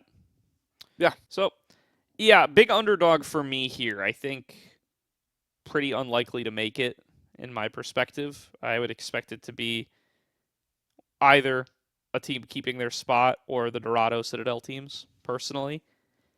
But I think it's just tough because their first round. Like I think Citadel first round is so tough, and then you have to rebuild your momentum and like maybe rethink some stuff after that first round. Like for them, like if I was going to give advice, like Try not to get too caught up on the meta, right? Like there's a mini meta right now probably around this tournament because all the other side of bracket teams are going to be screwing each other. And when I was on Team Fish Taco, we really screwed up because we scrimmed AoE almost exclusively going into the promo tournament, and they just like destroyed everyone on Jace Maokai that season. And so we had this like bugbear in our head around Jace Maokai, and we couldn't play it that well, but we also like couldn't play against it that well because we were playing against the best one. And so it kind of like messed up our vibes for the tournament. So don't like get discouraged if you're scrimming like Dorado and like Shochi's doing some crazy stuff, and then don't like apply that to the other teams because you can definitely, you can win some games here. Just don't feel discouraged. I think that's fair. Well, let's check on out our final team then. It is Jolly Rogers, Dragoon, Will, Sudsy, Zev, and Nukes. Shout out to this team for coming in and beating out Cupid Esports, by the way, at the last moment. Happy to have them come on through. I don't know what it is about that Cupid Esports team that like upsets me. It's not even the eSub tenacity thing for me. It's like it's hard to like articulate, but it's something about these teams that like are fielding. It's weird because it's not like there's a draft or anything, right? Every player is here because they're on a team they want to be on, and if they didn't want to be on that team, they wouldn't be here playing.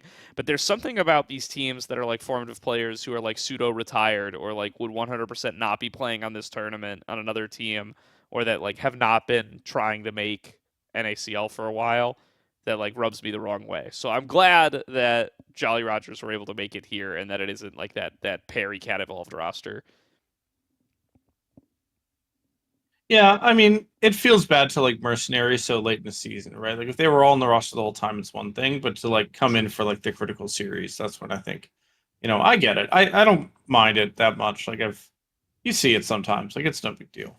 I feel bad for the teams that had to play it, but Yeah. it ruins your prep because you think those guys are just there for like the seeding, right? Like, oh, we'll get our high elo buddies to our like high ranked friends to go boost our seeding. And then they're actually playing, it like changes your whole thing, right? Yeah. But so your competition sneezes for OQ tournament veterancy. It's Dragoon. Yeah, I was about to bring up. They're here. So has there not been a promotion there? Which one of these two has been in every promotion tournament? Or I believe was that the meme? I thought that was a meme. Dragoon has been in every one. Yeah, Dragoon has definitely been in every one. It used to be Kisno, right? It used to be Kisno. Yeah. Kisno also was that.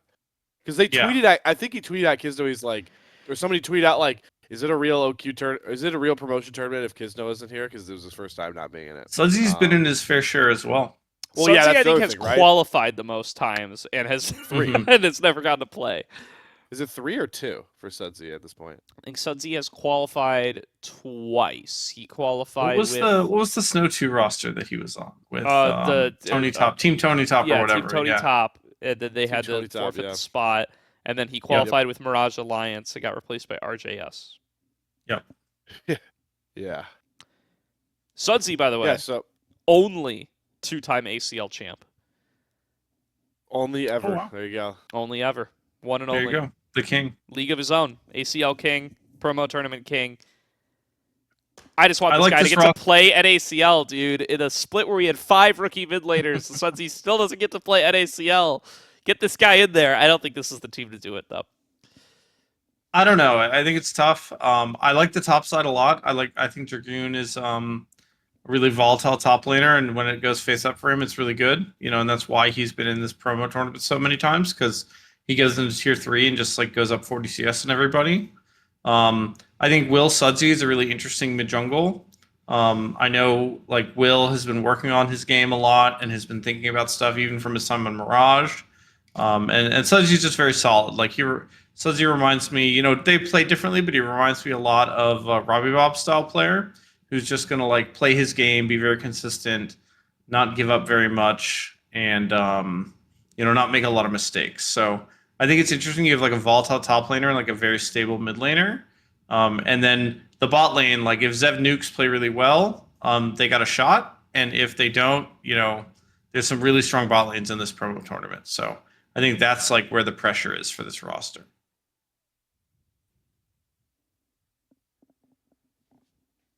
I think that's fair.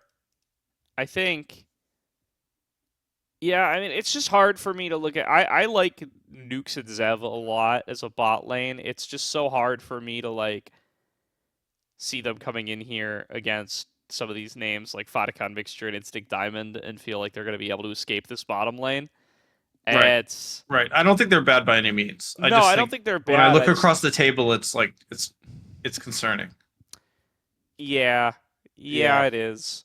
And I do think, like, in another tournament, in another field, in a different year's promo tournament, you would come in and feel like, like Sudsy Dragoon are such solid solo laners. They're going to have, like, if they were coming in and it's like the biggest competition they're facing are Decoy Phi Mini and Calculus Atom, you'd be like, oh, that's somewhere they can get an edge.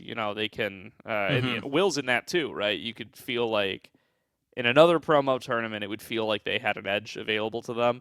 But the fact that the other qualifier teams are the bigger threat to them than the demoting teams in the top side, like Philip Kenvy Bradley, Ariana Kaido Shochi, even Barrick Matty like Omaz, I think is like a real danger to them. That last one less so. I think that's somewhere Jolly Rogers could find an edge, but Dorado and Citadel are such dangerous teams, and like I think they might be my favorites to take the 2 spots. I think they could. They really could. And yeah, if I were making a parlay, I would have Dorado and Citadel as my 2 picks. I'm torn on my number 3. I think if I had to bet, I would definitely pick those 2. Just on paper, I think they're the most complete teams, Dorado, Citadel. But I'm torn on my number 3 between, honestly, Jolly Rogers and Pulse. And then I think Apex is like not too far down. Like I think they're like middle of the pack. Like I think that's like the Apex line. You're better than Apex, you're probably have a good shot to qualify.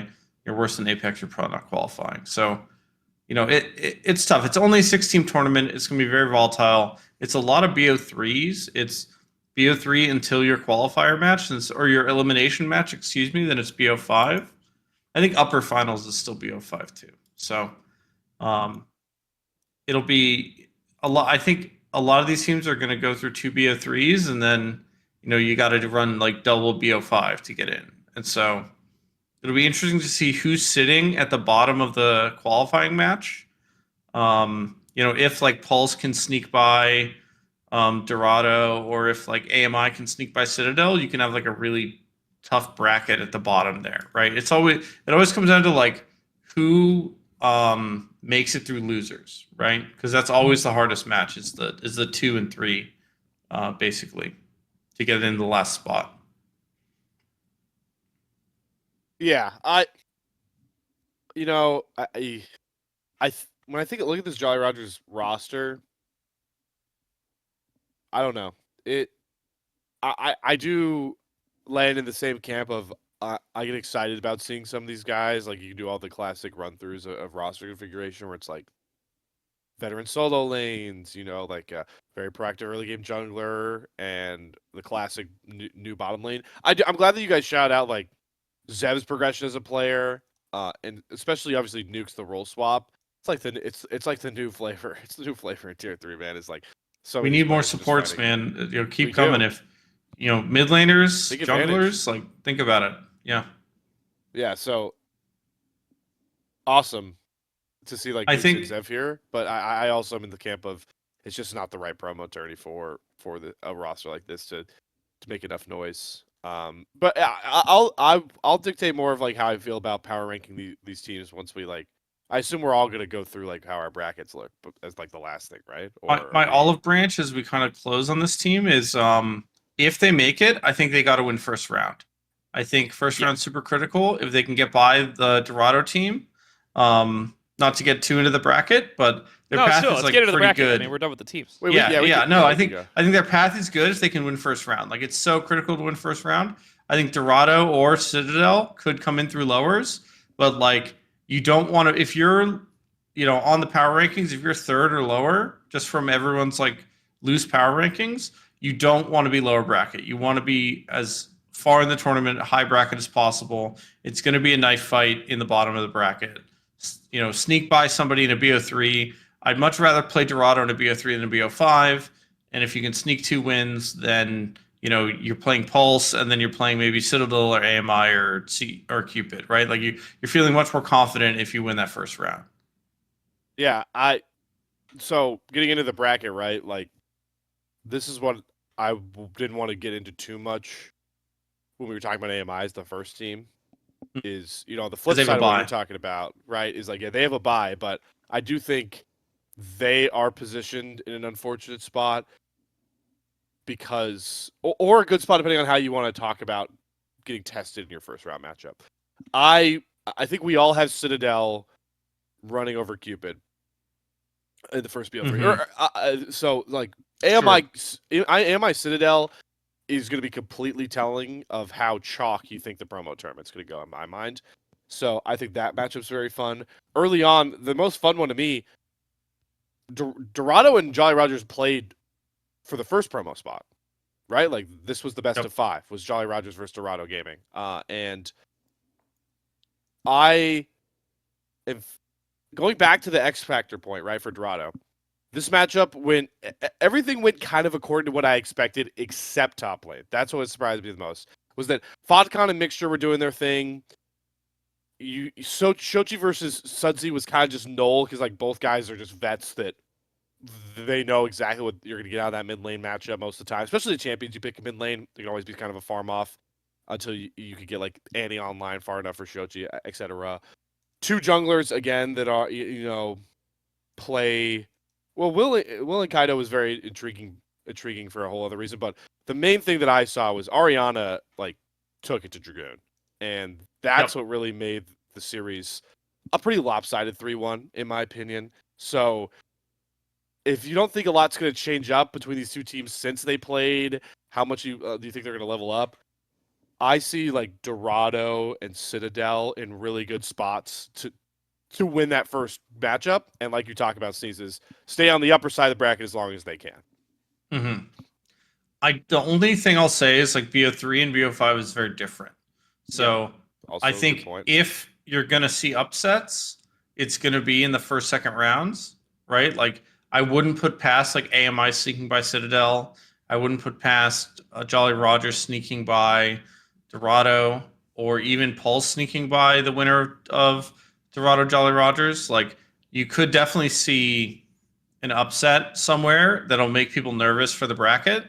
And the worst scenario would be if it happens twice, and then we're in like loser semis, and it's Dorado Citadel, which would be the nightmare scenario for everyone's bracketology, right? So I would judge the tournament based on the first round for sure. Let's see like what upsets come in and how everyone's playing, and if it's like promo tournament used to be like very sloppy and like not clean at all, and everyone was like super depressed. And I think like it's weird to say, but I think because there's so much less money and stakes in tier 2 than there were like even 2-3 years ago, I think it doesn't hit as hard for people to be in the promotion relegation spot, right? I think people seeing players come in and out of tier 2 get a second chance. Like when I was first doing the promo tournament, I think we did the very first one. The perception from players was like, oh, if I lose this tournament, my career is over. Like I'm never getting a spot again. Like, oh, I was on CLG Faith. I'm Aaron, and like now I'm cooked. Like it's over. And Aaron just had a great season in tier 2. So I think the kind of culture is changing a little bit around the promotion tournament, and I want to see like teams play a little loose and not get all wound up about the implications of the tournament. Yeah. So, Sneezes, I don't know, Gordo. I don't know how you feel. I'm fine not like going through a full like predictive bracket from me. I can if we want to, but as Sneezes is the promo tourney king himself, I want to hear the Sneezes tournament. I want to see how accurate Sneezes can be. Yeah, I don't know if I'm a great predictor because I always thought going into these I would just win. So, but that's why it's fun to get you because like you obviously are very knowledgeable about these players and as a coach. But I always love to hear it because of like you always break down like where you think the mentality is going to be of some of these teams as a guy that's playing these promo tournaments.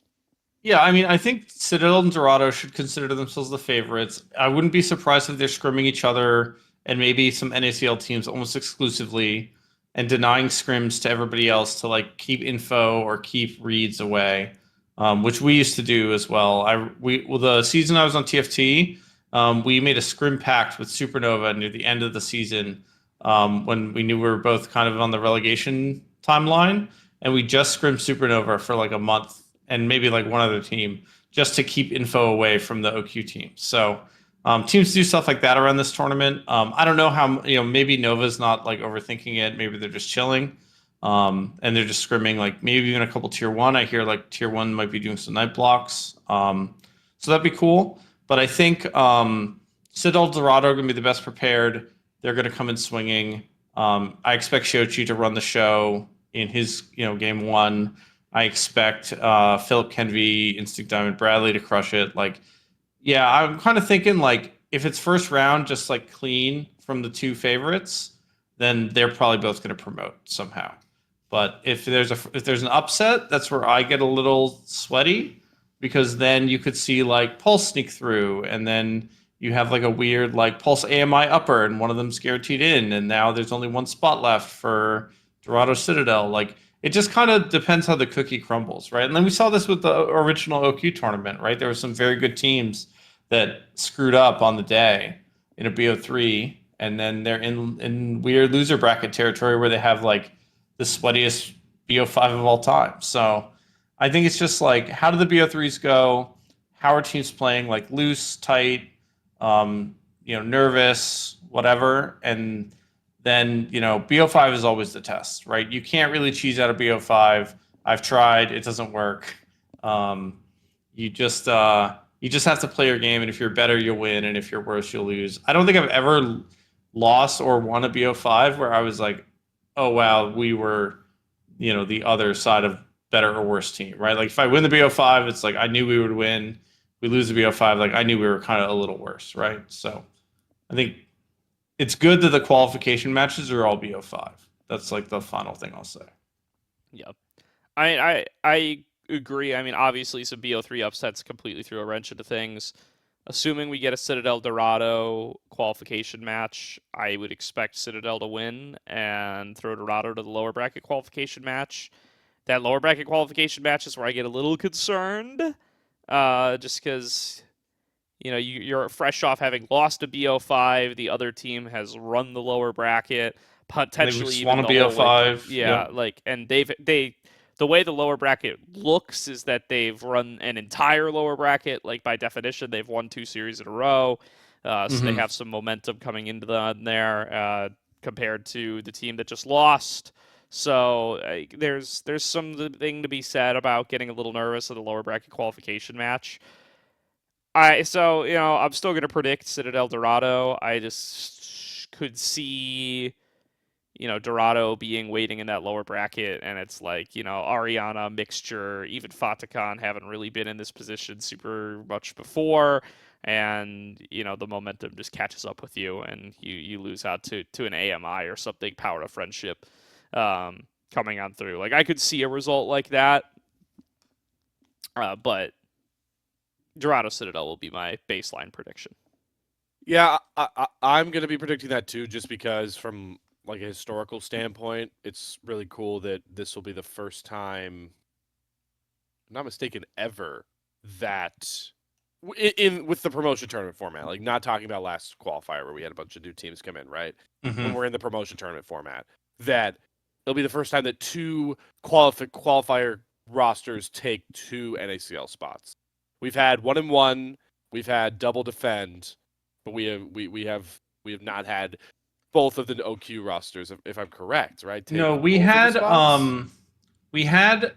teams lose and then come back. Like Supernova lost their promotion tournament, but they retained their spot because of the attrition in the league. So we've had actually most history wise, we've actually had fewer defense than you would think. It's actually very hard to defend your spot historically.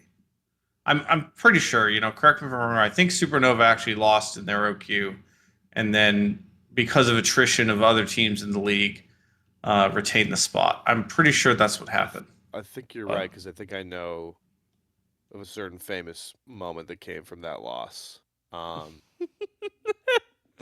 If I've got it correctly. Regardless, I'm still going Citadel, Dorado, and the spiciness that I'll put in to look out for in the bracket.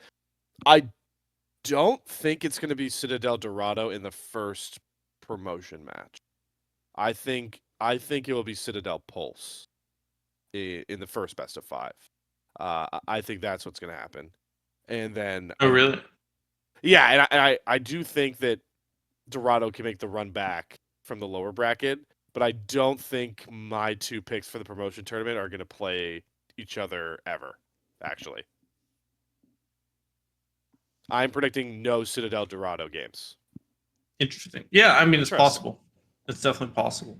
Anything's possible, dude. I mean, that's what, like, I'm tired of. I can't come into this tournament and be, like, mega confident, right? There's been too many times that my, like, number 6 ranked team has made the NACL for me to come into this tournament super confident. Not going to say any specifics about which teams those have been. But Blue Otter. go back to some old episodes and you'll see. Blue Otter, Lit. I think we're both in that yeah, category. Lit was a good one. That was Yeah. a good qualifier, yeah. Yep. So, yeah, I think both were in that category for me, and both made it. So, anything can happen, and just need to go in with that understanding. I'm excited for OQs. It's not for another week, so you'll have plenty of time to marinate on this episode, everybody, but I think it is going to be a party. And with that, our episode is not done, but Sneezes will be departing us, I do believe. So do you want to give a word over to Sneezes? Anything you want to shout out? Anything you want to say? No, I mean, thanks for having me. Really appreciate it. Hope it's a good promo tourney. A lot of fun. I think next season, it'll be interesting to see where the rosters land. I think people are already working, already starting to put stuff together for summer. Summer should be a banger in NACL. You know, go watch NACL. If you're not, I think a lot of teams are going to try to field the best roster possible to try to qualify into LTA.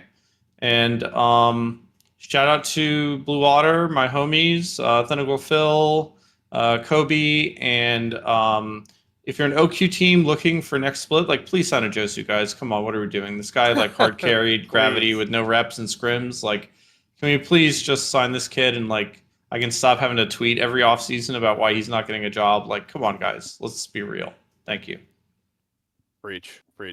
Absolutely. All right, Sneezes. Well, thank you so much for joining us, man. It's been a party, and yeah, you're free to go. I know you got to go to sleep. You got to go to work tomorrow. As do I. Yeah, I got a real job now. It's unfortunate, but yeah, thanks guys. Thanks for having me. Appreciate it. Enjoy the the ACL talk, and yeah, I'll see you guys around. Have a good one. Absolutely, dude. We'll talk soon. Take it easy.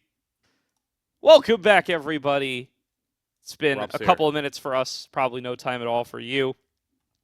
As we get into ACL, so we had done 2 rounds of eliminations last time, so we've gotten upper semis, lower round 3, lower quarters in the time since we've been back here.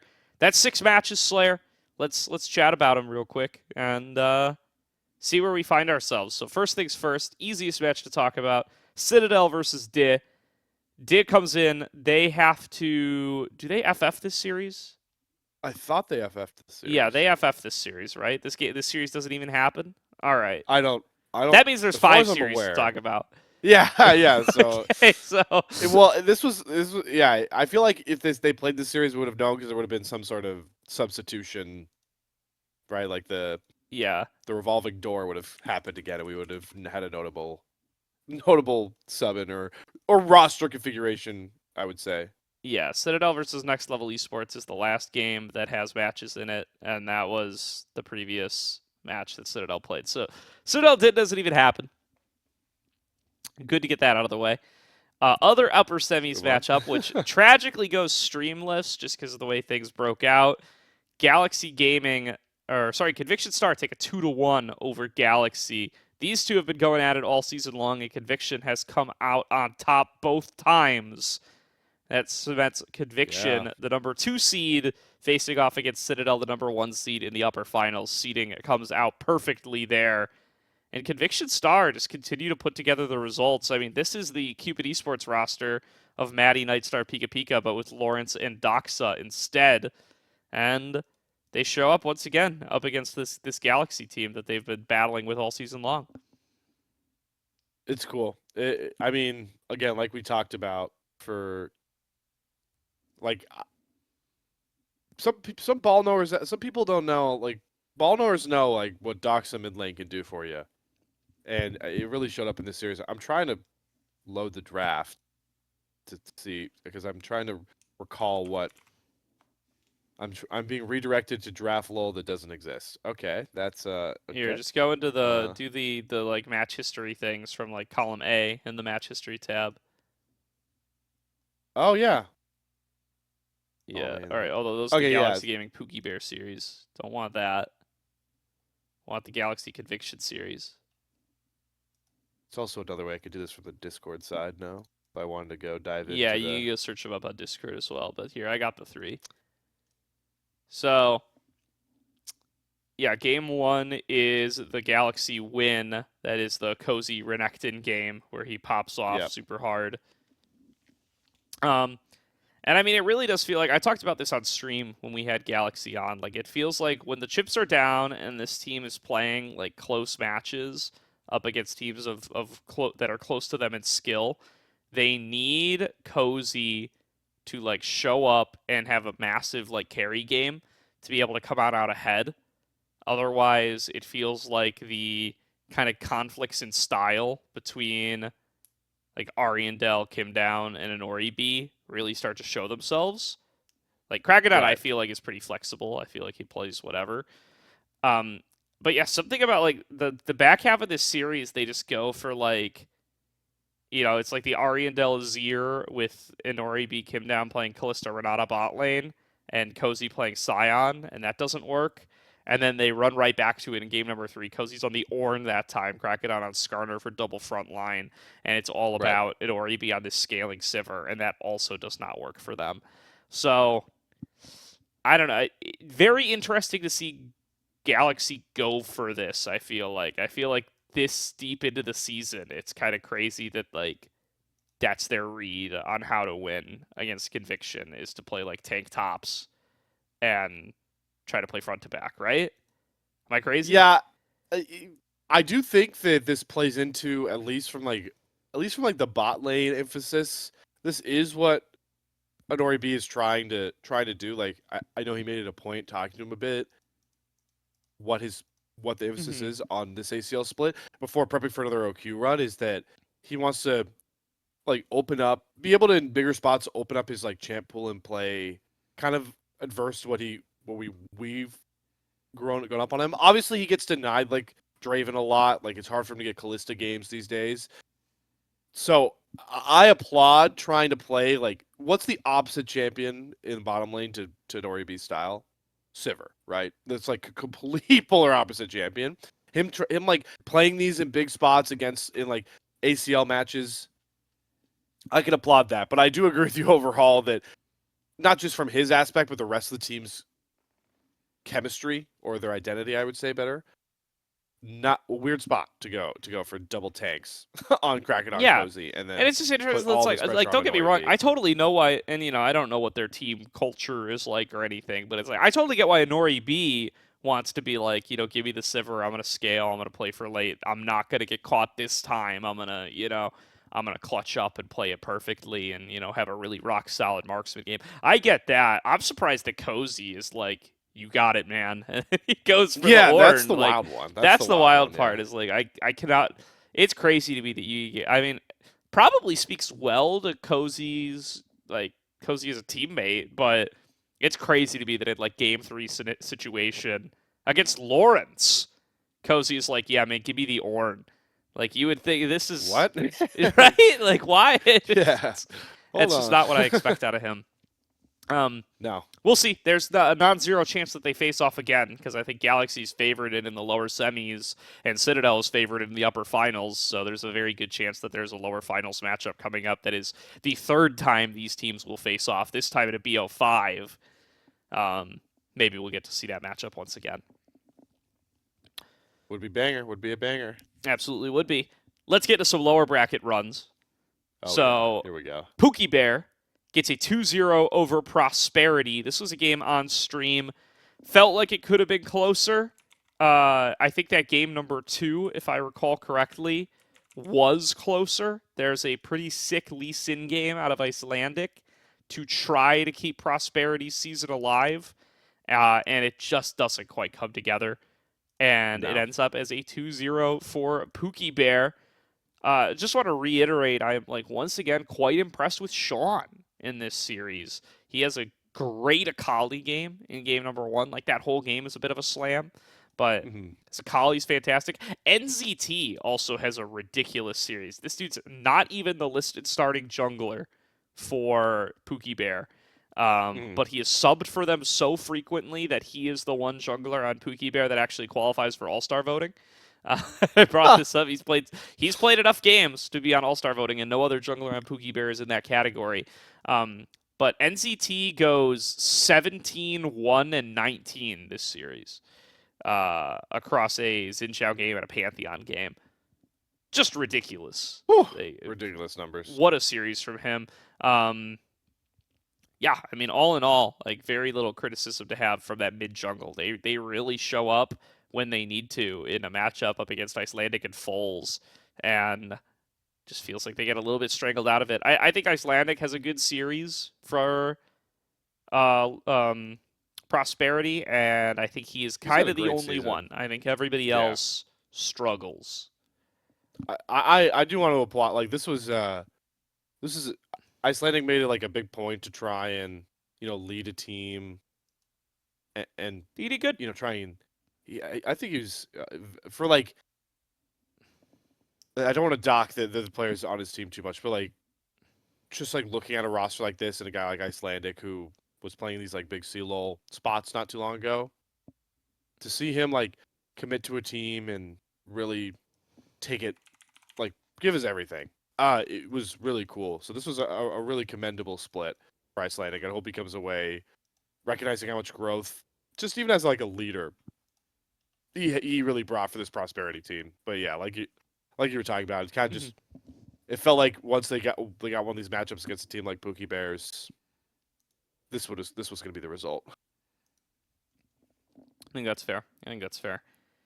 All right. Well, then the next match coming on up is Pookie Bear versus De, where De gets eliminated. The first of our kind of top 4 teams to end up dropping on out here. Yep. They come into game number 1 with Perry in the jungle. Perry goes 1-7-2 on the Volibear, gets mega slammed by the Pookie Bears over on the Salt Mine stream here. Really, really big game for X Royal here. 16-0-5 on the Gwen. Oh, man. 46k damage. Just triple the damage of anyone else in the game. I can't remember the last time I saw a comp game that worked out this way.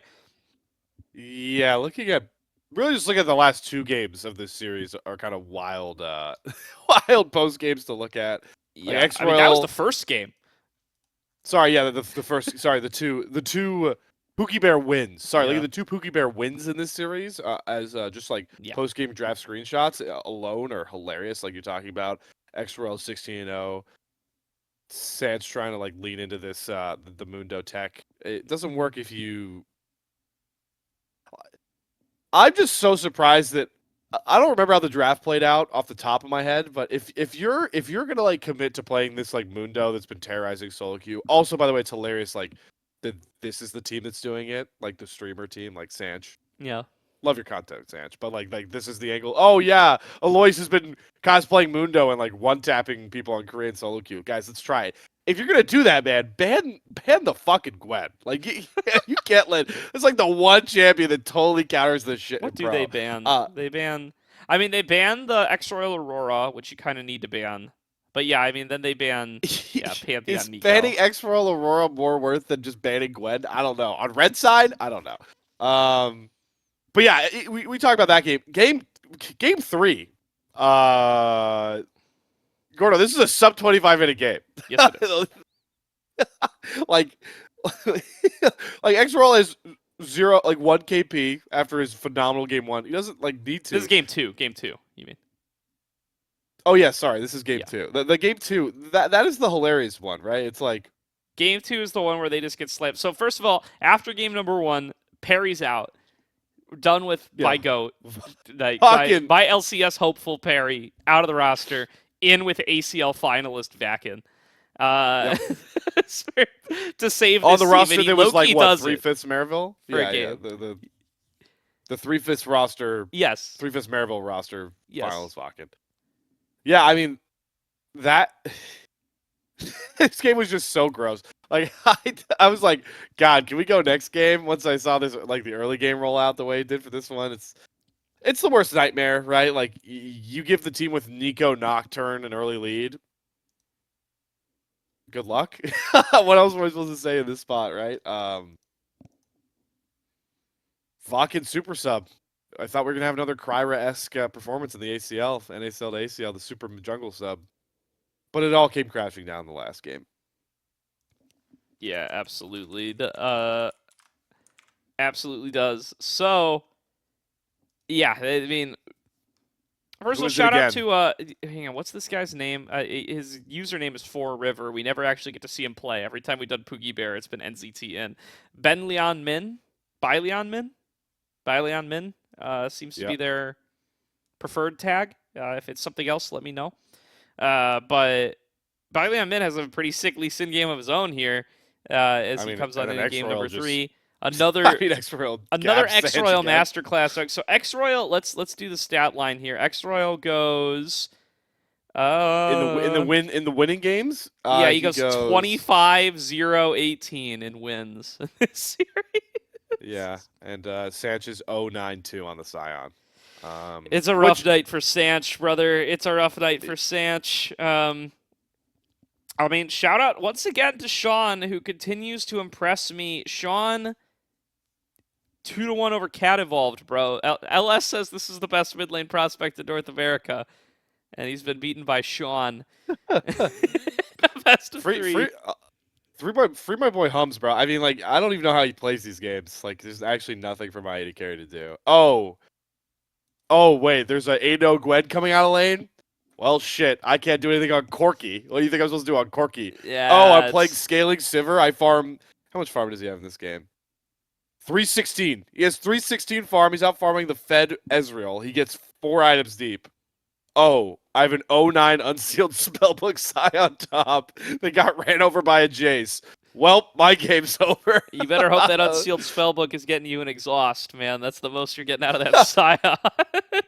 Oh, there's a Lee Sin that there's a full damage Lee Sin jumping into my backline with a Galio over top. Welp, I don't get to play marksman this game. Love Lee Sin Galio, dude. Love to see that duo come back in Fearless. That's fun. That's a fun That's duo. really fun. It's a good pairing to get to see.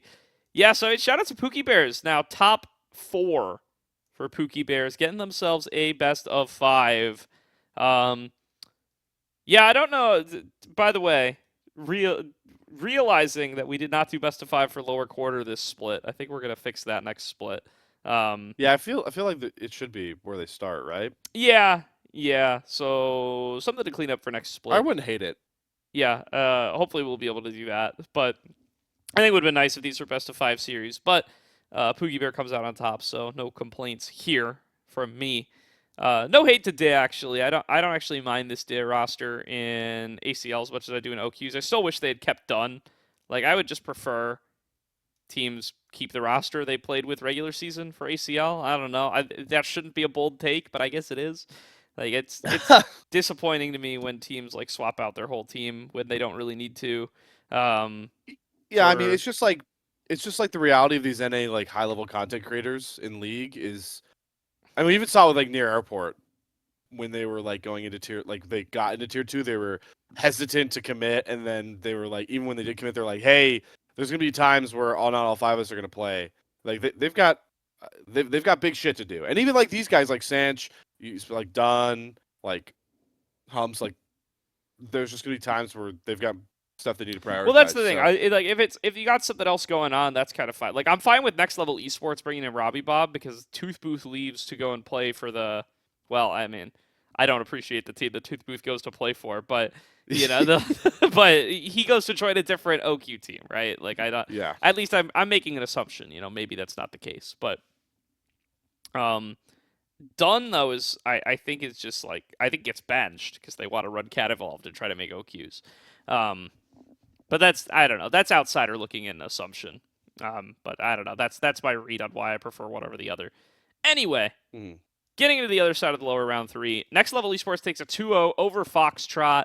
The Foxtrot miracle run ends here after they beat out Apex Predators.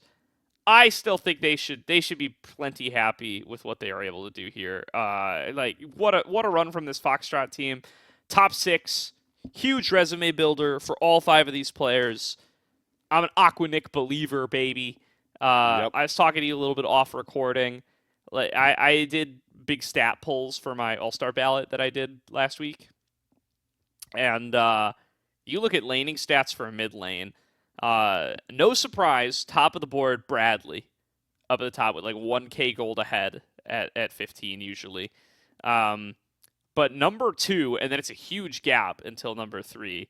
Number 2, though, at like 800 something. Aqua Nick, baby. This guy. And that's on a team that went 0-2 in GSL, by the way. Just so good in lane. And I think the rest of this squad like pull their weight. There's been some really good stuff out of Ember. Institutional's been able to pull some weight. Draven, Baka, and Light and Reset are impressive. Light and Reset at one point is like 8-0 on a Mel support. Even in this loss. For OQs, his Mel support's kind of nasty. Well, he pulls it out in the final game against NLE. Yeah, and it's mega ahead. It's like it actually they got off to like an explosive lead, and it just isn't enough. NLE come back. So hope to see this team continue to grow. Hope to see these players around more.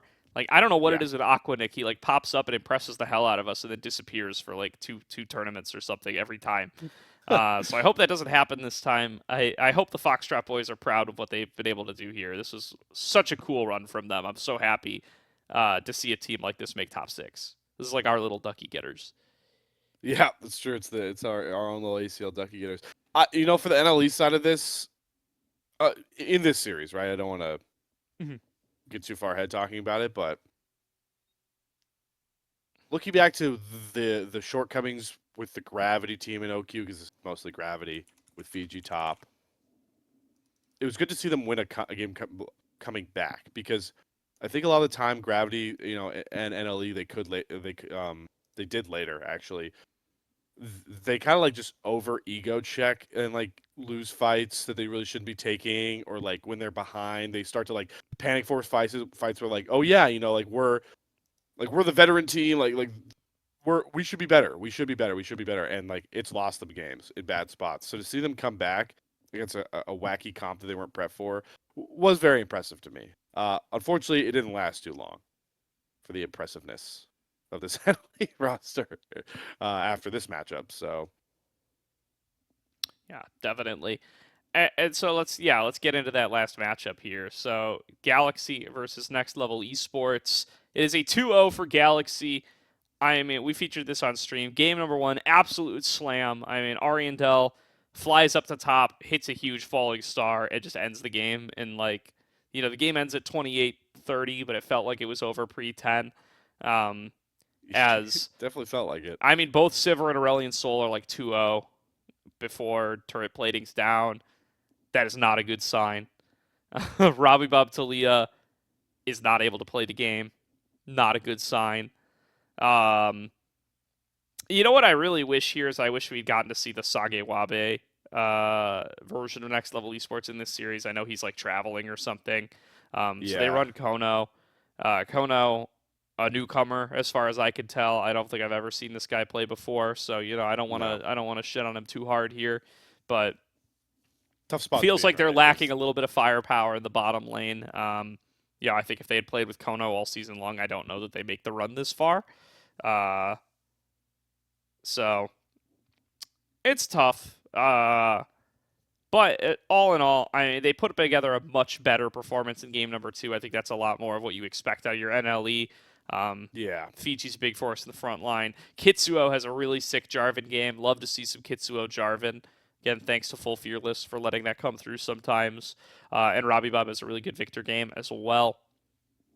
And then everyone just like loses their minds. Like there's a position where NLE are like super well equipped to win. They're like ahead. They're in a favorable position. Robbie Bob's just gotten a double kill. He's scaling up really nicely on the Victor. He's got a lead. And then like everybody just like Fiji gets collapsed on top and makes a crazy teleport escape, and Next Level Esports just like object permanence fails them, and they all group up and push mid, and they get flanked, and they all die.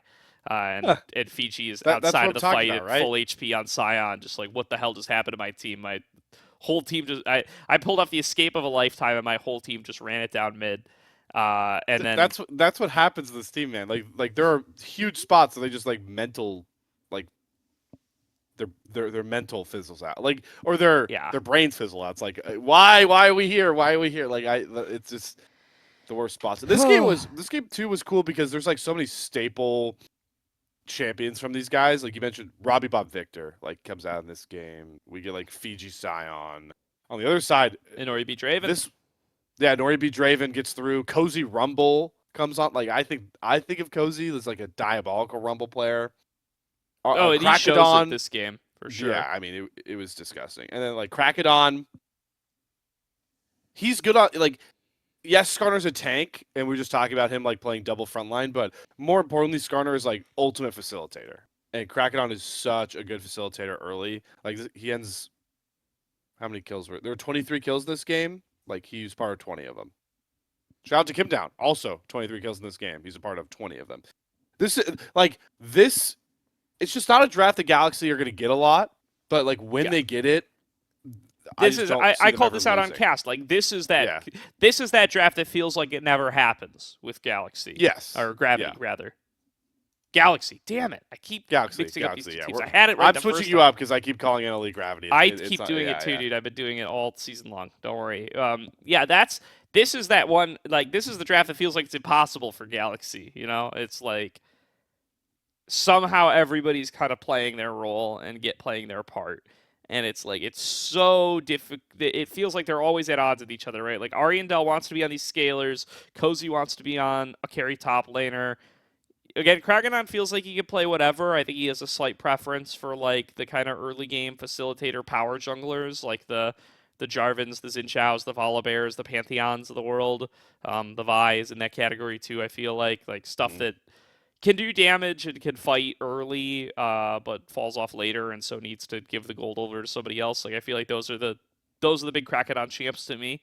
Yep. And but Skarner's fine. I don't feel like he's uncomfortable on the Skarner. And then, like I think this is the duo for Adori B and Kim Down. I wish they could play Draven and Rel every game. Like they get to be lane dominant early, and I feel like Adori B could do that, but then Kim Down gets to roam and be influential on the Rel. All the pieces just come together here, and then they have one sick Cozy Wombo combo fight where like everybody gets stunned by Kim Down and stuck inside of a equalizer, and the game just ends. So end of the road for Next Level Esports, but clearly better team on the day is Galaxy. And that leaves us with our top four: Citadel, Conviction, Galaxy, 1, 2, 3. And then Pookie Bear seed at number 6 make their way through. Shout out to Foxtrot for taking down the number 4 seed Apex Predators to get themselves over here. Still can't believe that happened. And for Galaxy now, like convincing, like this is a huge momentum and mental builder here, right? For a team of guys who can come up short sometimes. We have come up short when we've expected more of them. I'm mostly talking about like Kim Down, Nori B, can be Krakadon sometimes too. You get the 2-0 win over a veteran NLE roster in a lot of ways with Kitsuo and Robbie Bob. You now get to play Pookie Bear in a best of 5. Like Pookie Bear's fun. Like they took down Did, but I do think this team is going to really struggle in the later stages of a best of 5 fearless format compared to Galaxy. I think Galaxy should be able to stop the 6 seed run here, and then it's just. And then you just get to lower finals. It's like, play your game. All right, like this is where you the spot you were seeded to get to. You might have been worried about getting to. Like the season got a big hectic. We're setting up for a good momentum Galaxy Gaming team in my mind in lower finals. Then obviously, like I think it'll be a Conviction Star team that's been playing red hot, like you're talking about, and it's revenge, right? It's revenge in a best of 5 format. It's like, yeah, Conviction, you got us in that game 3 that stung, but best of 5 failures is a whole different ball game. Absolutely, and it's going to be a bunch of fun this Friday to check out these 2 best of 5 full fearless games. The plan for now is to have Citadel Conviction Star on Aegis and to have Pookie Bear Galaxy on Assault Mine. If reschedules occur, that may change up, so stay tuned to all the Twitters and the Aegis Discord to find out what's going to be where. There'll be something on Friday, though, that's for sure. So we will do our best to stream both matches. And yeah, I mean, it's going to be fun. There's going to be no wrong answers there. That it's going to be 2 very, very fun series leading into a very, very fun finals week. We'll have lower finals on Monday. We'll have grand finals next Friday. And then we are done for this season of ACL, leading into what is going to be a very, very exciting summer ACL. So definitely going to want to stay tuned and see who comes out on top here. See if we finally get that Galaxy Conviction rematch where Galaxy can turn it on or around. Citadel, of course, still sitting as heavy favorites. We will see if anybody is able to give them a loss as they start to prep for promo tournament like we discussed earlier. So, yep. Going to be a lot of fun. We hope to see everybody there. And that'll do it for this episode of the Salt Mine. It was a longer one. Thank you for joining us here, Slayer. Thank you for joining us, Gromp. Shout out once again to Sneezes. Gromp. Yeah, shout out once again to Sneezes. We will hope to continue making content with him even in his retirement. Always great to hear what he has to say. And thank you, everybody at home, for tuning on in. We will see you next time.